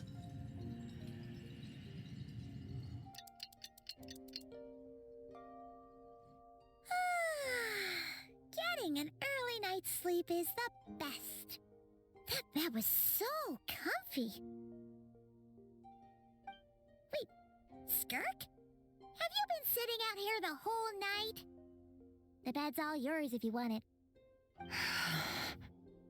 Recovered your strength yet? About 60%. Maybe 70. Whoa! Paimon thought it would take at least a couple of days. That was fast. No, not fast enough. That's 20% less than last time. Same training regimen, same intensity.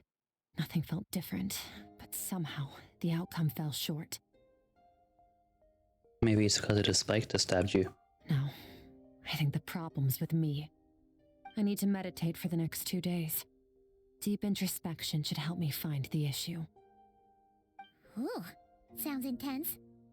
We'll watch over you in the meantime, then. Thanks.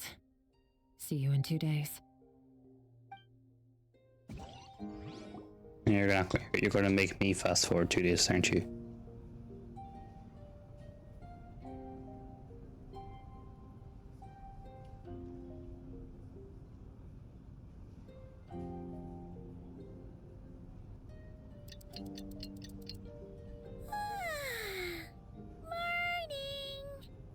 Skirk is still meditating, huh?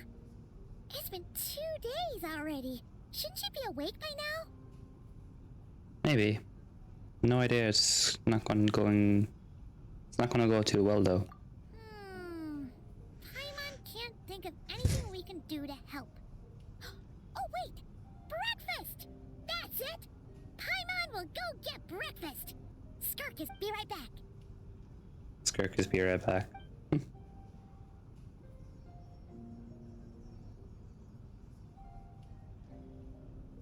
She looks so serene, almost like she truly is asleep.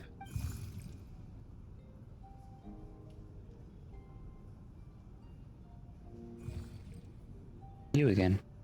What are you doing here? How'd you get here?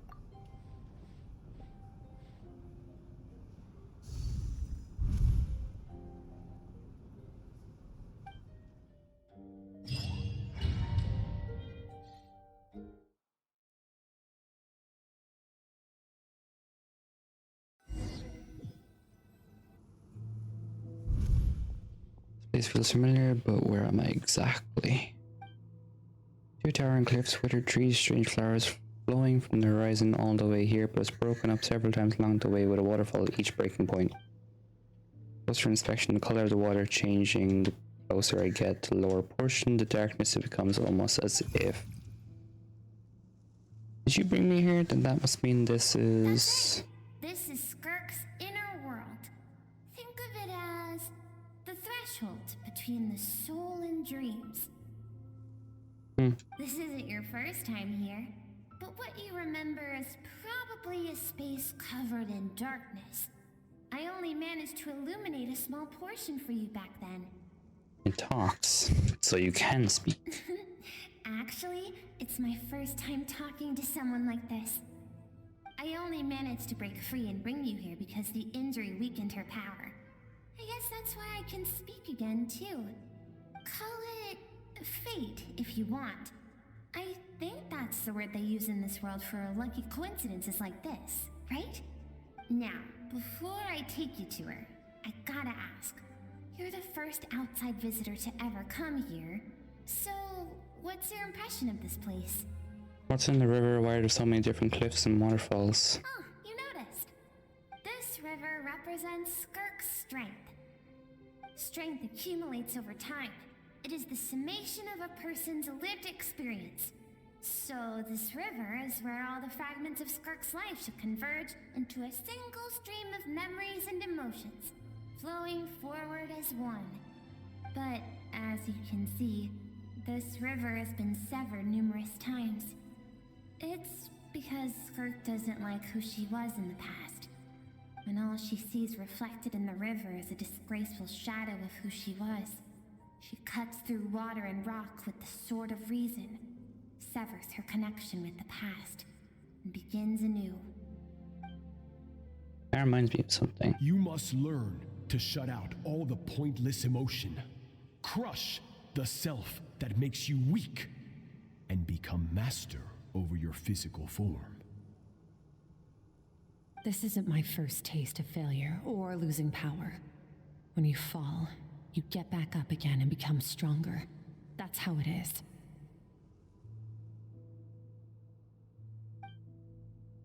You see, so it was Sir Tologi who taught Skirk to replace all emotion with reason. Since then, it's been a constant process of abandoning, refuting, and erasing her past self. That's the secret of her strength. But it's such a sad thing to think about. What she's been through. Why does she have to be this way? The answer to one mystery invites another question, I see. Let's follow the river upstream. There among the cliffs, among the memories etched into her heart, lies the truth of it all. Soon, you'll understand everything.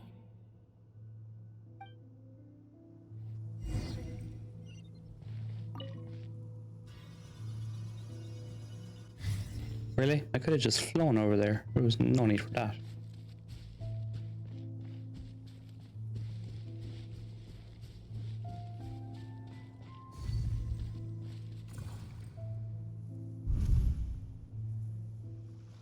Let's take a coastline. I recognize the drawing on the sand. Isn't that the picture I drew for Paimon? Why is it showing up in Skirk's memories? I've always thought that. Even when I'm gonna call tomorrow, look a shelf. don't come from the same What time? tree, We're going down.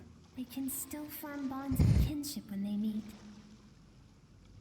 Like meteors, you both Of made course. a journey through the stars.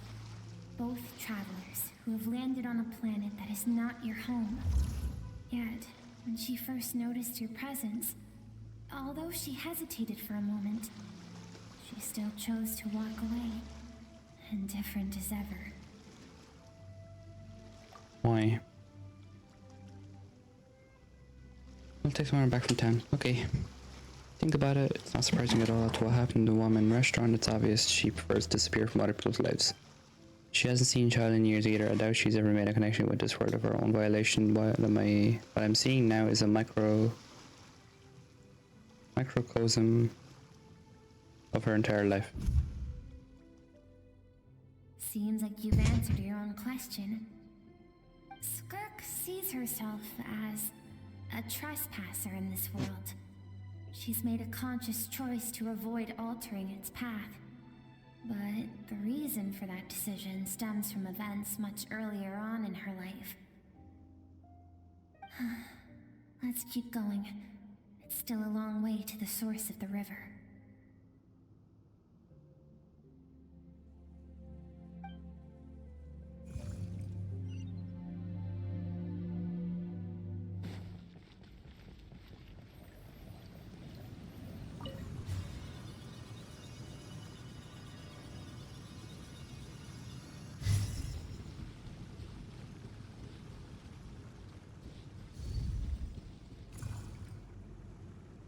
You now have what it takes to wield immense power. From this day forth, I shall teach you no more. No one can become a worthy warrior through imitation alone. I have given you fangs and claws. Now, you must learn to hunt. You wish me to travel the world beyond on my own, Master? Indeed. Make new friends. Embark on your own journey. And piece together a new future from the shattered remnants of your past. We will still have contact through the abyss. But know this. One day, I will take the life you worked so hard to rebuild and reduce it to ashes. Just like the fire that haunts your mind. Right. So is Sertology the all-devouring narwhal?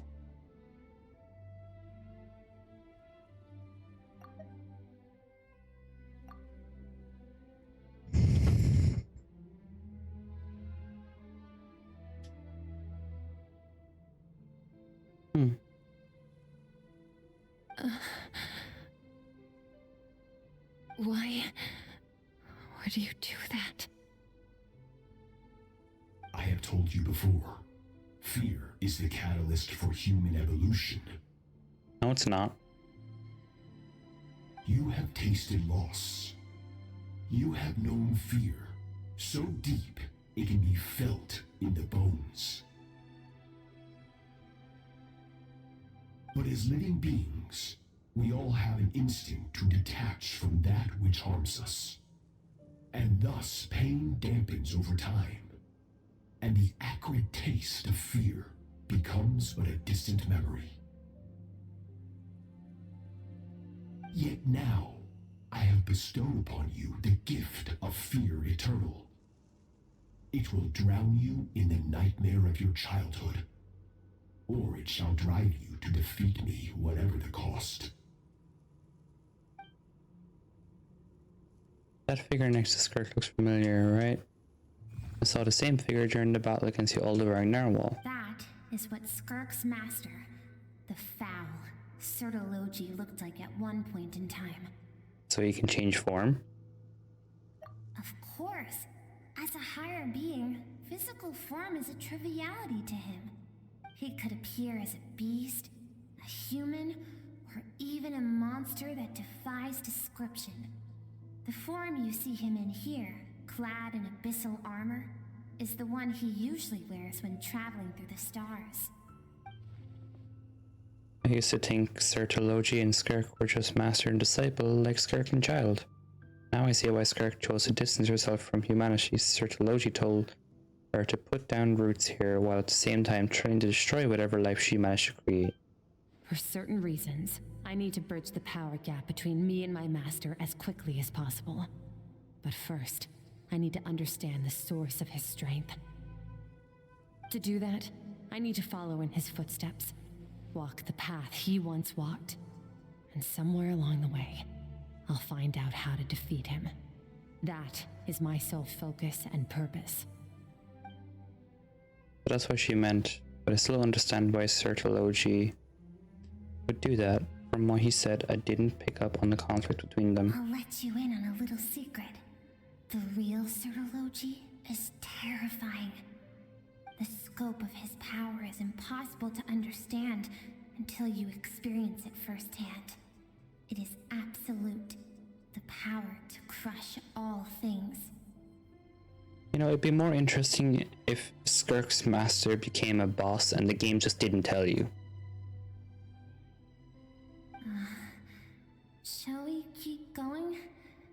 Let's see. We're about halfway there.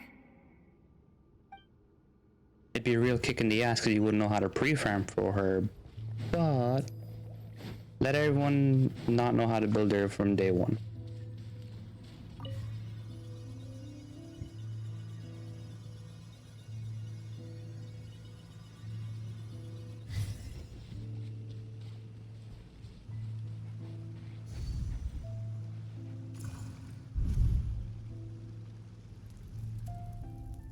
This must be where Skirk.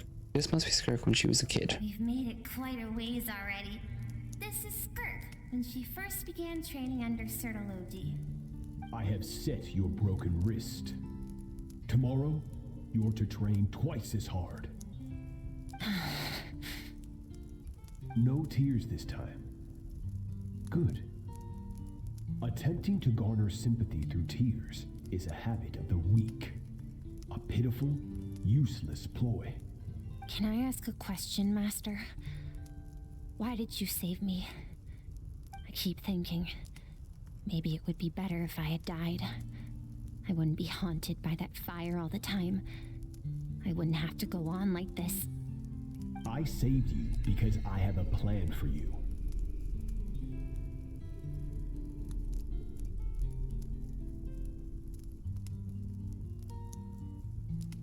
It has been too long since I fought a battle that demanded my full strength, and I hunger for it.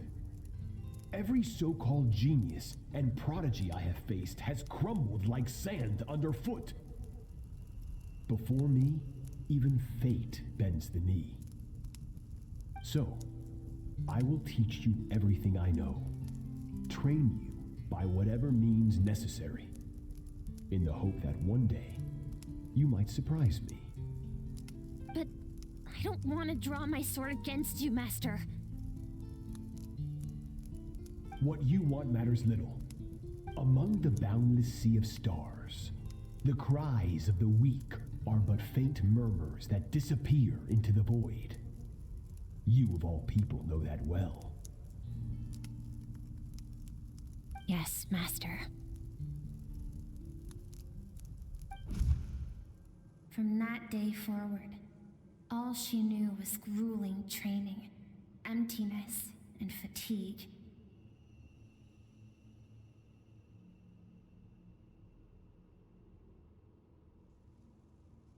After some time, her talent bloomed, and she gained control over her emotions, like her master. How should I put it? It was not that human emotion disappeared from her heart, but that reason came to dictate all she was allowed to feel. I suppose it was at this point that she became the Skirk you know today.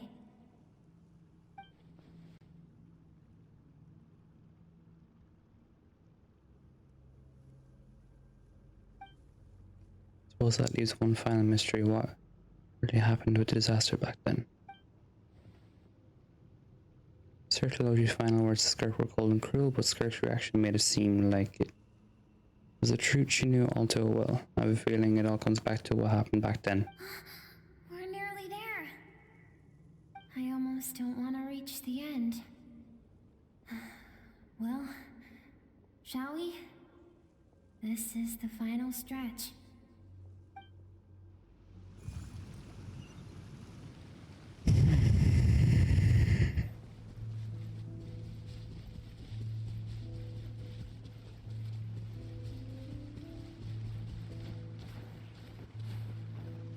Yeah, I'm having trouble getting up this one fucking spot.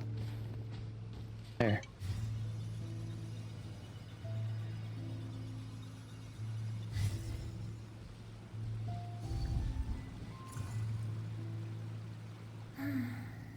These are Skirk's happiest memories.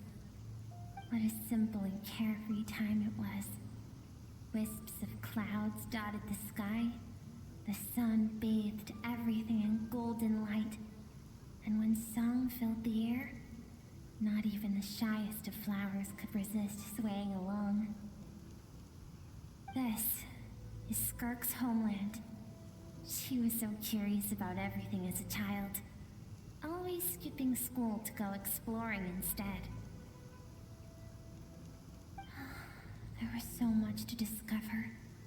The treasures at the bottom of the sea, the secrets beyond the stars, and that merchant ship packed with adults wearing those strange clothes. Yes, the ship. That was the beginning of the end. It was a spaceship. When it arrived, the people that disembarked wore smiles on their faces and spoke of friendship. They claimed to be merchants from a neighboring planet, looking to establish trade. Skirk's parents, her relatives, her neighbors, everyone welcomed the newcomers with open arms and allowed them to explore the planet. To them, the visitors were guests and should be treated with hospitality. No one had any idea of what was to come. Several months later, an army of unknown origin arrived without warning and carried out a ruthless campaign to destroy everything and everyone on the planet. Skirk had skipped school that day, like so many times before, so she was not caught in the immediate wave of destruction. But when she came home that day, only fire and ruin awaited her. Countless people cried out to her for help. People she knew and loved. Friends and relatives. The little girl who lived next door. The shop owner with the bad leg. The bad-tempered teacher she made fun of just that morning. Their lives were discarded like worthless trash as the fire consumed one life after another. Skirk was helpless. All she could do was run. And so she did. She kept running until an unexpected figure crossed her path.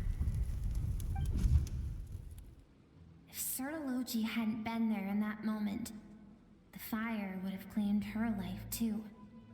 And there she would have remained, left to rot in the scorched earth, with no answer as to why any of this was happening. Why did those people destroy her homeland then?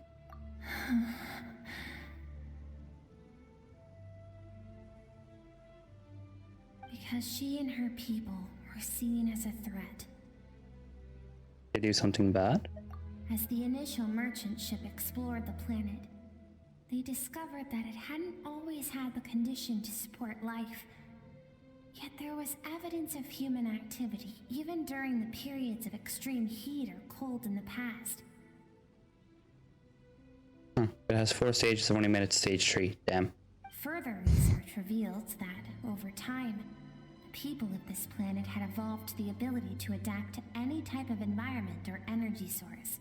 For that reason, The outsiders viewed them as a potential threat and decided to eliminate them before the threat could rear its head.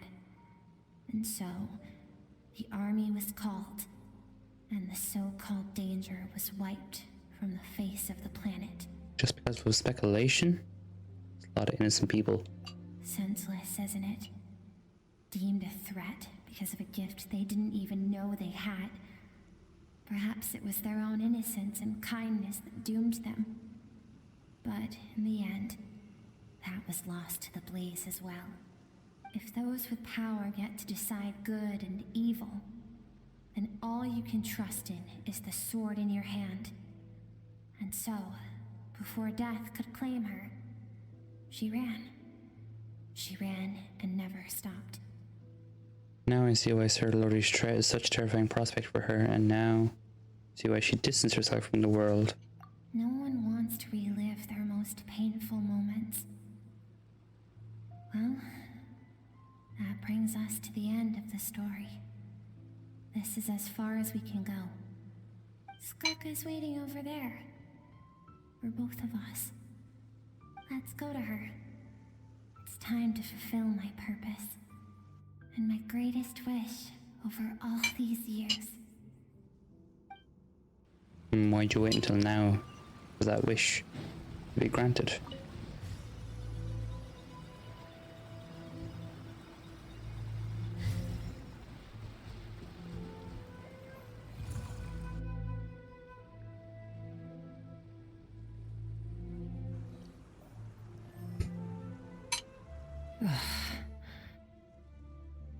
So all this, just so you could bring him here.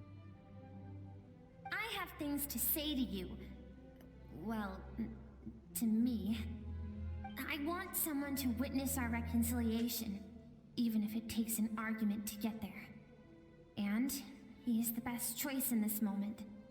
Wait, then you must be one traveler, you didn't figure it out? So slow. Her suppressed emotional self. The version of herself she keeps locked in the recesses of her mind, stifled by reason.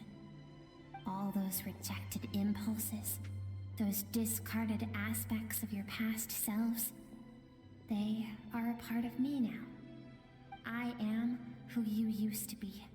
Someone you have refused to face for too long. So, I came to face you instead. You're wrong. I've faced you all along, and that's exactly why I keep you locked here. Your existence makes me weak. Moments of joy and longing are when we are most vulnerable.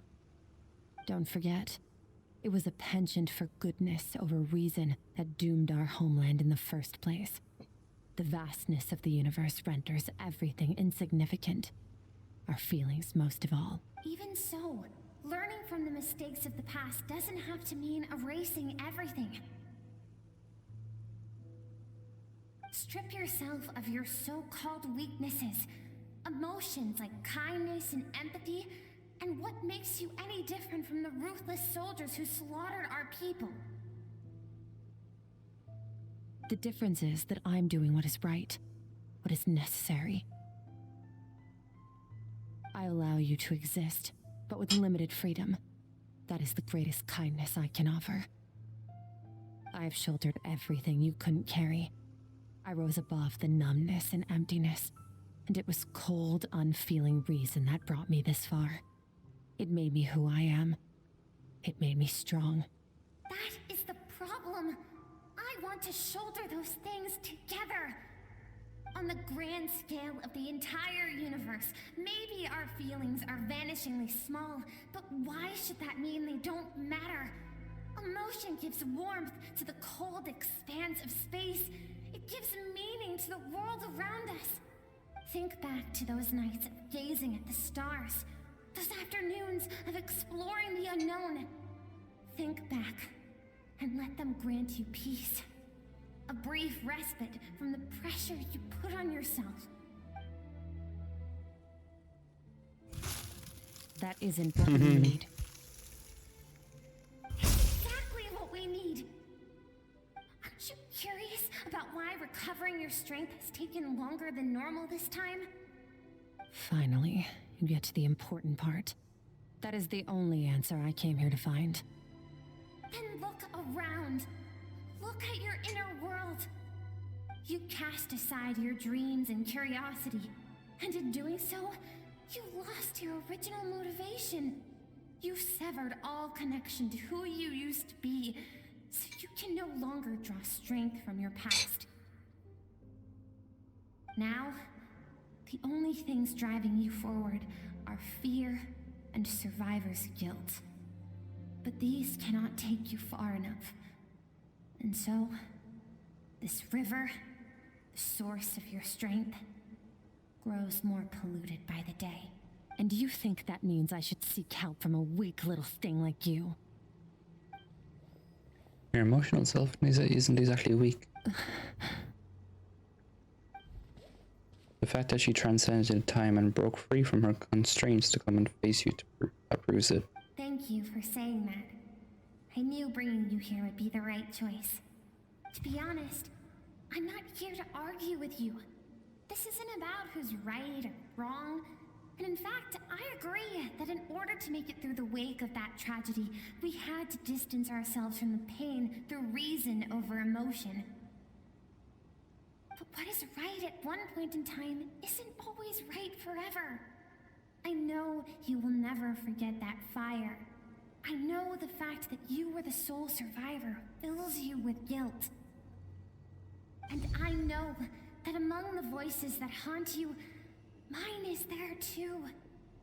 Because deep down, you know that you didn't turn out to be the person you wanted to be. All those unfulfilled hopes are like knives to the heart. And I don't want you to hurt anymore. So even if you can't accept me, I hope, at least, that you can let go. I keep thinking, maybe it would be better if I had died. I wouldn't be haunted by that fire all the time. I wouldn't have to go on like this.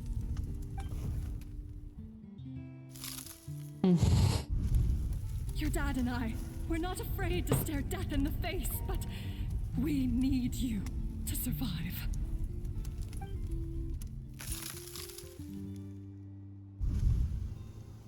I'm sick of being a kid. There's so many amazing things out there, and I'm ready to see them all.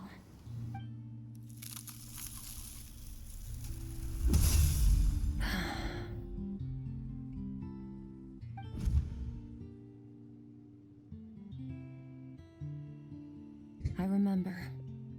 There was a song Mom and Dad always sang when we went out to fetch water. Dancing water. The sand along your path is begging for your song and movement. Will you carry this burden with you on your journey? I am not the dancing water, and you are not the burdensome sand. But if this is your wish, then I will carry you with me until the end. Thank you. I should be thanking you.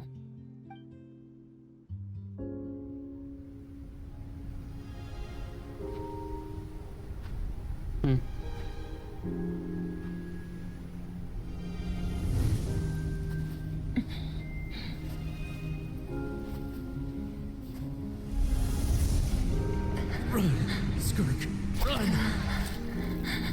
Remember, leave no one alive! Heed my words, Skirk. Let fear take root in your soul. Did you survive? Why was it only you? Skirk, did you become a positive light in this world?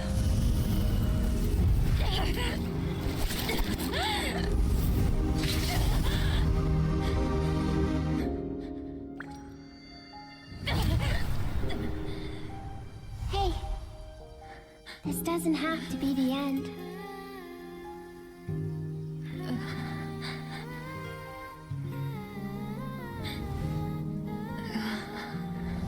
Life is a gift. Don't let darkness claim it.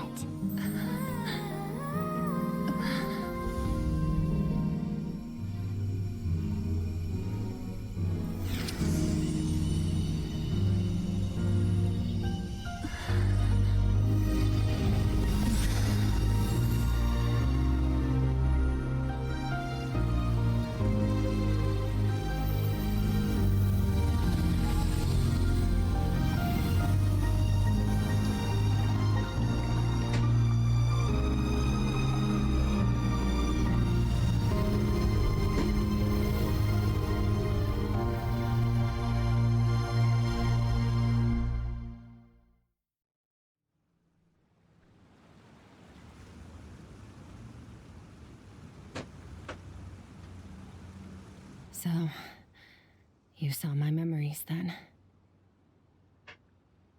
Yep, we did. I once asked my master if survival of the strongest was the law of the universe. He said no, but in a world without order, those with no moral boundaries tend to be the ones who survive. That isn't true strength, though. Power is not a substitute for doing what is right. That's why, after hearing his answer, an idea came to mind. An idea that, one day, I would create a new world order. One in which there would never be another tragedy like that fire. One in which power was not the law of the land. But that means I must defeat him. Because my master, Sertologi, is, at the core, a defier of all rules and order. Yes, and not just because of the gap in our abilities, but also because I have no reason to see him as an enemy.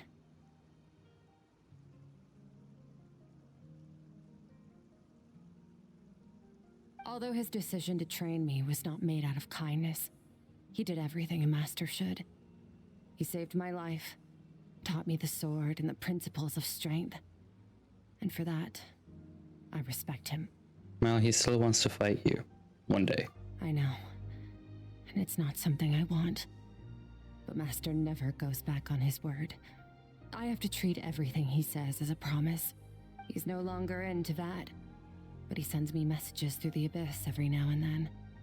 Most of them are simple greetings, or an answer to one of my questions. Every time I hear from him, my heart skips a beat. And I wonder if this is the moment where he'll finally appear before me and tear down everything I've built to pieces. Maybe that means I do live in eternal fear, just like he said. Yes, I respect him, but I'm also afraid of him. And for that reason, the pursuit of strength consumes every moment of my life. I don't know what Master has planned, but I have to be ready. If he does attack you one day, I'll help you. Help me? Why? This isn't your fight. So if we want to build a world with both. See, everyone has to be willing to fight for it.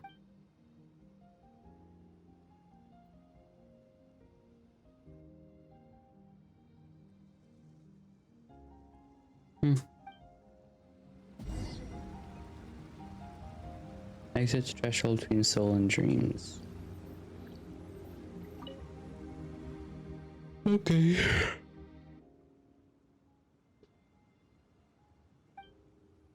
Let's see, should we leave? Yes.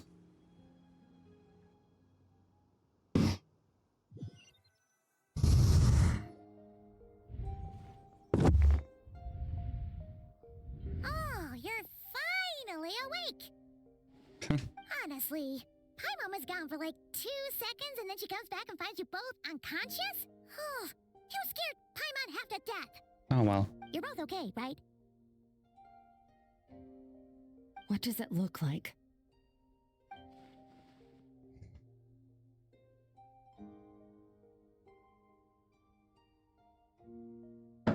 Looks like your strength is back and you're stronger than ever. Only water from the source can cleanse the rot and filth that flows from the past into the future. I taught you to incorporate the experiences from your journey into how you fight. I suppose what happened today will become an inseparable part of who I am. Okay, so Paimon feels like she's missing some important context. But whatever. Paimon brought back tons of delicious snacks! Let's dig in!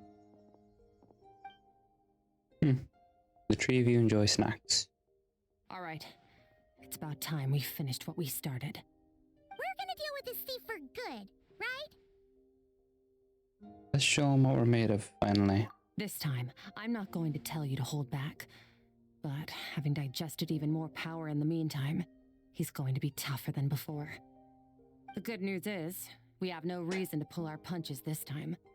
So, let's go. Same place as last time. You just gonna teleport us there. Or am I going to have to teleport there?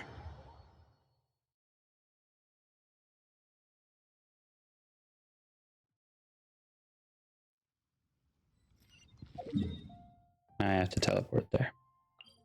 Of course.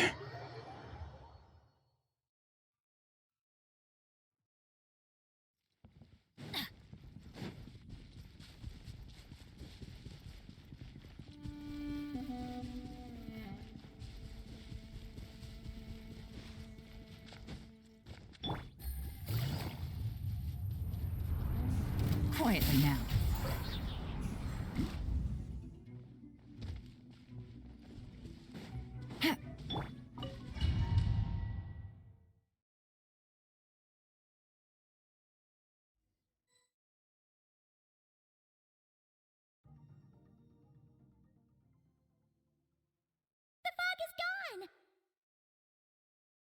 Good.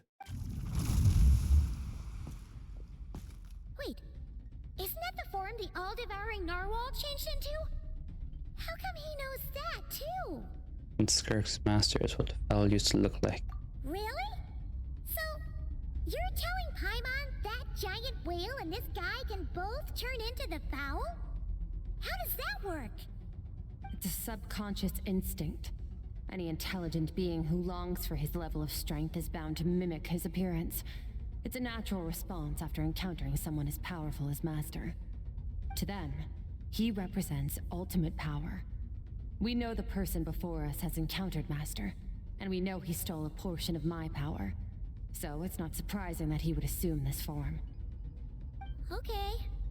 Oh, the closer Paimon looks, the more intimidating it gets. I think it's a cool design. Nervalette isn't here this time, so it's up to us. He won't have the nerve to steal again after we're done with him. Let's teach this guy a lesson.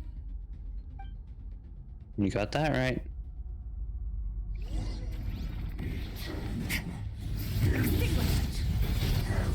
Mine to wield.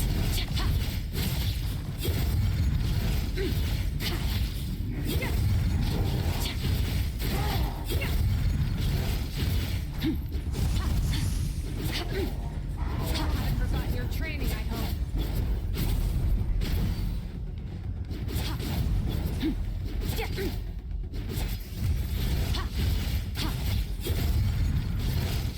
Mine to wield.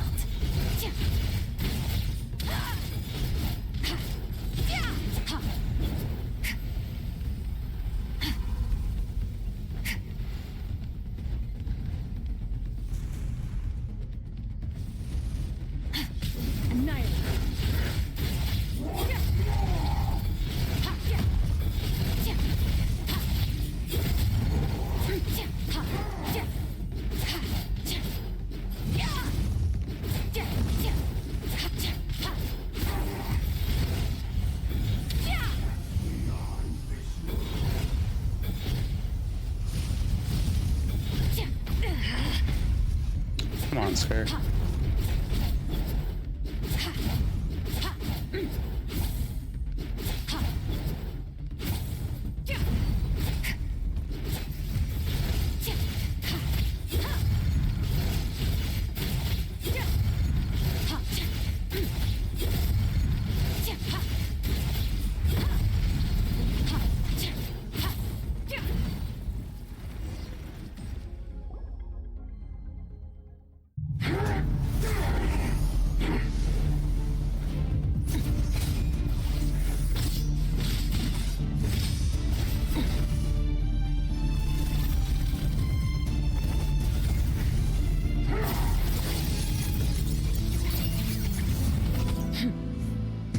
Haven't had enough of my power.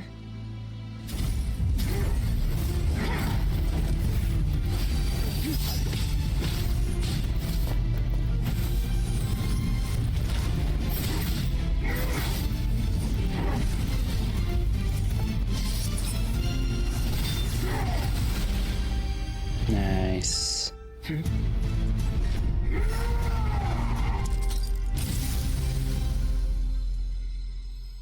Well then, let's see how much more of this power you can handle.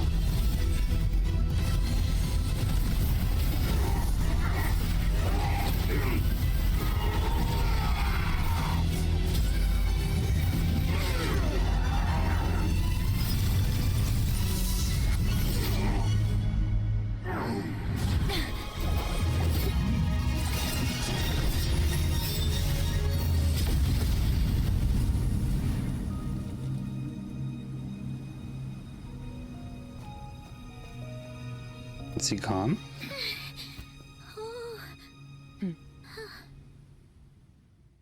Sure. Hey, who's this guy? Well, have you come to your senses? You saw that my body was at its limit. So, you deliberately channeled your power into me, knowing that it would destroy my shell from within. Well, you're smart, I'll give you that. Such power. Such keen battle instincts. So you must be... Skirk, Sertologi's disciple. How long has it been? How long has he been away from Tevat? Hundreds of years. Hundreds? Sorry, it's a lot to take in. I should introduce myself. I am Skofnungar, a friend of your master and one of his followers. What's up, Scoff? This is the first time I've heard your name, Skirk. But hundreds of years ago, I knew you existed. And I knew you would come here. Hundreds of years ago? Sounds like you and Master have quite the history. Care to tell us about it? Of course. Might as well take advantage of a clear head while I can. The story starts a long, long time ago. I was born into a noble family in Conria. As the eldest son, I was set to inherit our title. But I contracted an incurable illness as a child, and everyone gave up on me. I trained the sword harder than anyone else, defeated all of my peers. But it was all in vain. When other people looked at me, all I saw in their eyes was pity or a strange glee in my misfortune. Even my parents were just waiting for me to die. Over time, my heart hardened, and I became aimless. That was the point where I met your master, Sertologi. We were similar in age, but different in background. He was born in prison, the son of criminals who had been sentenced to death. He spent his childhood wandering the streets, facing more criticism than the literary works in the Universitas Magistrorum. Yet, he always wore a smile on his face, as if kindness and malice were one and the same, and he could not see the difference. I still remember what he said to me when we first met. You need to fight to survive. Even if it's a losing battle, it should light a fire under you. How can you sit back like this and go down without a fight? That does sound like something he would say. He was the first to acknowledge that I was worth something, and he inspired me to keep going. When we sparred together, it was the first time I'd actually felt the thrill of combat. When I was 10, he stole forbidden research materials and managed to cure my illness. It was like there was nothing in this world he couldn't accomplish. When it came to the human form, he was always intent on pushing the boundaries of possibility. But somewhere along the way, I fell behind. My talents were nothing compared to his, and at some point, I realized he had pulled so far ahead, I was too embarrassed to even ask him to spar. After his grand endeavor was successful, he sought me out and said to me, "This planet no longer holds anything of interest to me, so I'm leaving. But first, I have an offer. I can use a power I have just refined to break the curse of immortality for you. Your death was once what we worked so hard to prevent. But the immortality you now face is a different kind of pain altogether." I'll pass. Immortality doesn't sound so bad to me. Since I can't die, it means I have an infinite amount of time to get stronger. Maybe I'll finally catch up to you one day, and we can spar like we used to. Are you sure? I cannot say when I will return. Your body, or rather, your soul, might not be able to withstand this curse. All I can do is try. After all, a wise man once told me, people need to fight for their own survival. Wise indeed. Nevertheless, if you grow weary of the pain of immortality, and wish to experience a good sparring match before you wither away, seek out my disciple. Disciple? Never thought I'd hear that word coming from you. Nor I. But Vedifenir said I was destined to find a disciple out there in the universe, and bring her to Tibet. You know as well as I, Vedifenir's prophecies are never wrong. Well, now I'm curious about who this disciple of yours will be. All Vedifenir said was that one day, the stars shall bow in her honor. Sounds pretty impressive. Of course. Only the most outstanding people would have the right to become my disciple. Still self-assured as ever, I see. But you're not wrong. I'll be leaving then. Oh, and if you are serious about getting stronger, I left you a little gift in the primordial sea. As I've said before, walk whatever path you want. Freedom means even the wicked get to make their own choices. Waiting for me in the primordial sea was the all-devouring narwhal, already beaten into submission by Sertologi. In its weakened state, I was able to cut off part of its flesh and sew it into my own heart. Your heart? That sounds like torture. How did you even survive that? Aren't you listening? He just said he has immortality. Because, of course, I bear the curse of immortality. So, you used the curse to turn yourself into a vessel for power. Even with that whale's ability, devouring power like that is not something the human body can withstand. With your body and soul constantly at the breaking point, it was the curse of immortality that sustained you. But that is not the path to strength. You have to pour your heart into it, work for it, dream of it. Instead, you stole something that didn't belong to you, and it backfired. You're right. I should have known better, but I had already pushed myself to my limits, and he was still miles ahead of me. So I had to take a leap of faith. I miss your master. I miss the days when we were all together, troublemakers without a home. I don't regret the choice I made. But if you'll allow it, I do want to apologize. To both of you. After the beating we just gave you, I think we can call it even. You're an interesting one as well. Sertologi's disciple. That's a lot to live up to.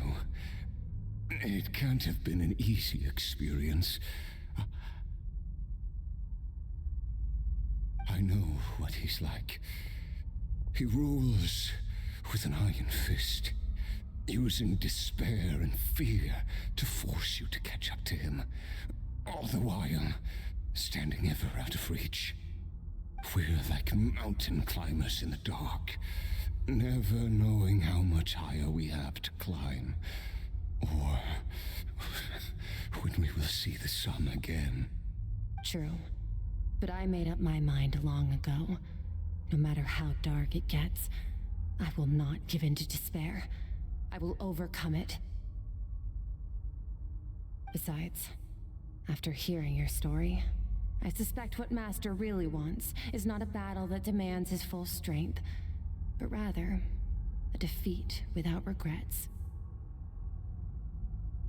Oh? Since you're his friend, you must have some things in common. The first time we came here, when you stabbed me through the fog and stole my power, I felt no emotion coming from that spike.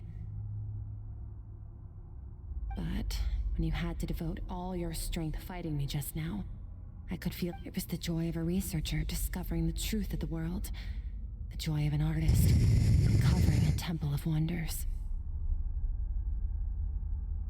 Interesting. I'm certain I didn't express those emotions outright, yet you were able to read them from my blade, like a glimpse into my inner world. You're right.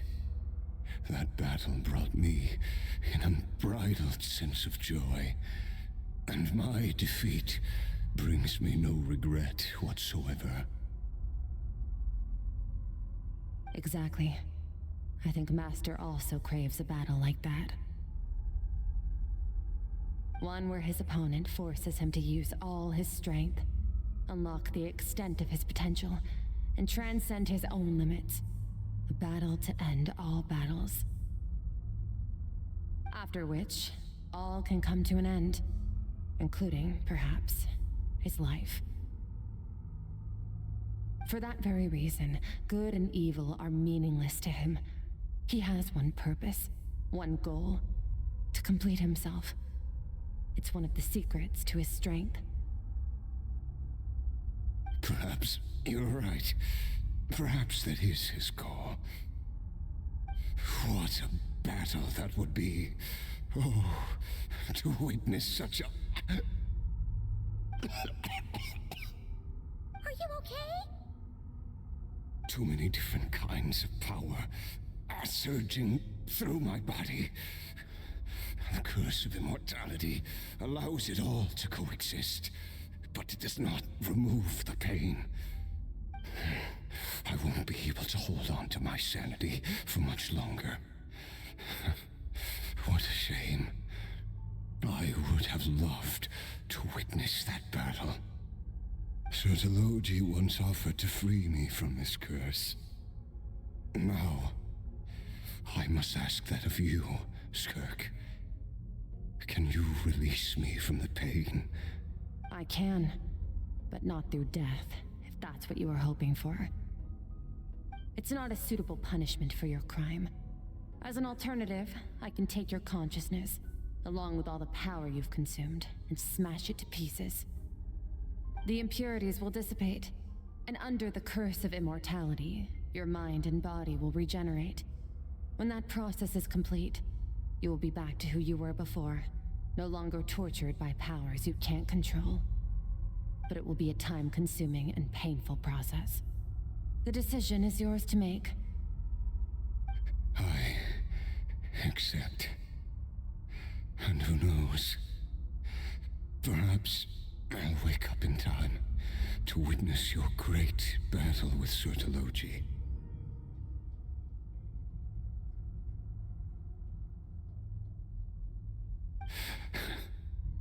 I have faith that you'll be able to stand against him one day. Though I know it'll be a long and arduous road. If we are climbers in the dark, it appears the dawn has finally broken for me. But your ascent continues. At least, it looks like you are not alone on your journey. I will reach the top of this mountain. no matter what it takes. And you, Skofnunger, will be my witness at the end of all things. It's finally over. Let's get out of here. Huh. At least we don't have to make a mad dash for the exit like last time.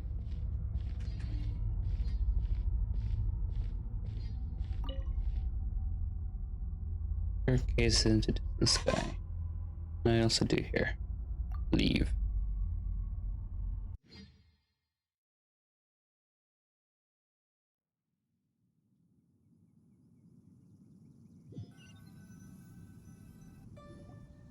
We did it!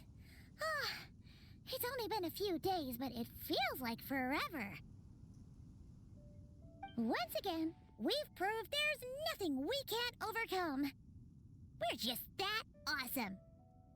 Yeah, you didn't even break a sweat. Wow, you sound even more confident than usual. Guess you really have become stronger.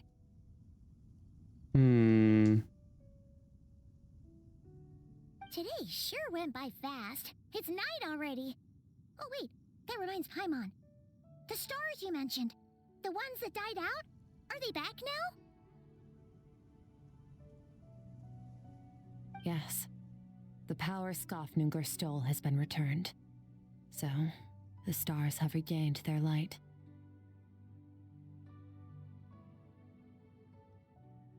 Great!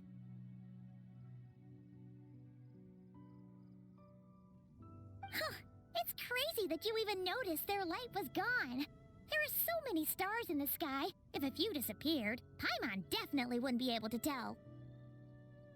I suppose it's because I have gazed upon this sky for centuries.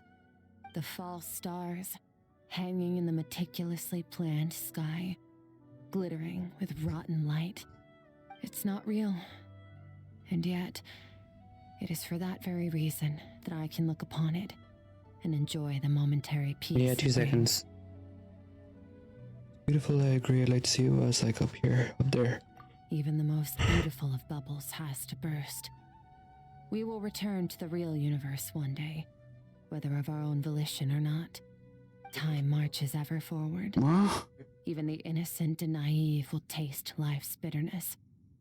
Yet through hardship, we grow until we learn to seize the sands of time for ourselves and uncover our true strength. Though we gaze upon a false sky, its vastness and majesty is palpable. One can only wonder, what is it going to take for kindness to reign supreme in the vast expanse of the universe? Ugh, this is all going over Paimon's head. But if she knows one thing, it's that the Traveler always finds a way. Ever since we met, he has filled Paimon's days with happiness. No matter how tough things get, he always finds a way to make it better. If it's too big a job for one person, then we'll do it with 2. And if 2's still not enough, then 3. We've met so many amazing friends and accomplished so many amazing things. As long as we don't give up, we can make any wish come true. I suppose when it comes to you, anything is possible. Well, I should be going. Now that my power is no longer isolated from my emotions, I need more practice to get used to it.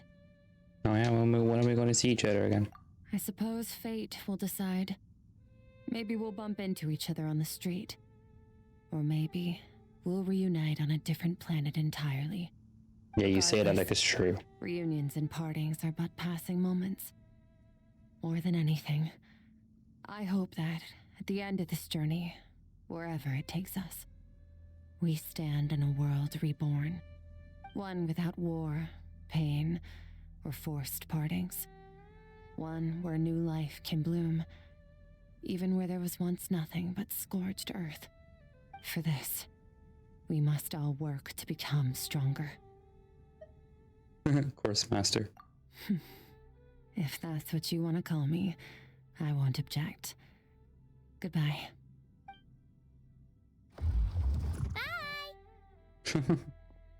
Bye. Is it just Paimon? Or is she being nicer than before? We definitely count as friends after all that, don't you think? Yeah. Hey, what do you think about camping here tonight? There's nothing quite like sleeping under the stars.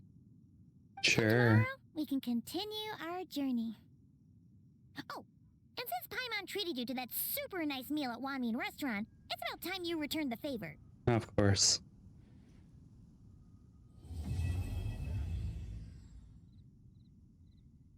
Alright, we done then? We are. So, I am going to end.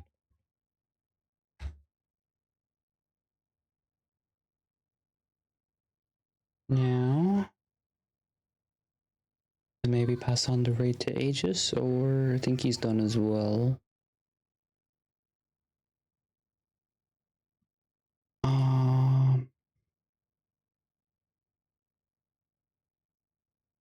Yeah, we'll pass it on to Aegis.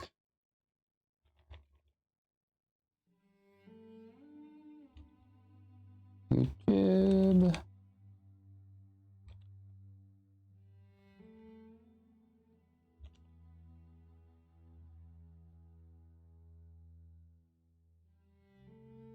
And we'll see you guys on Wednesday for Life is Strange Before the Storm. Bye bye. Bye-bye.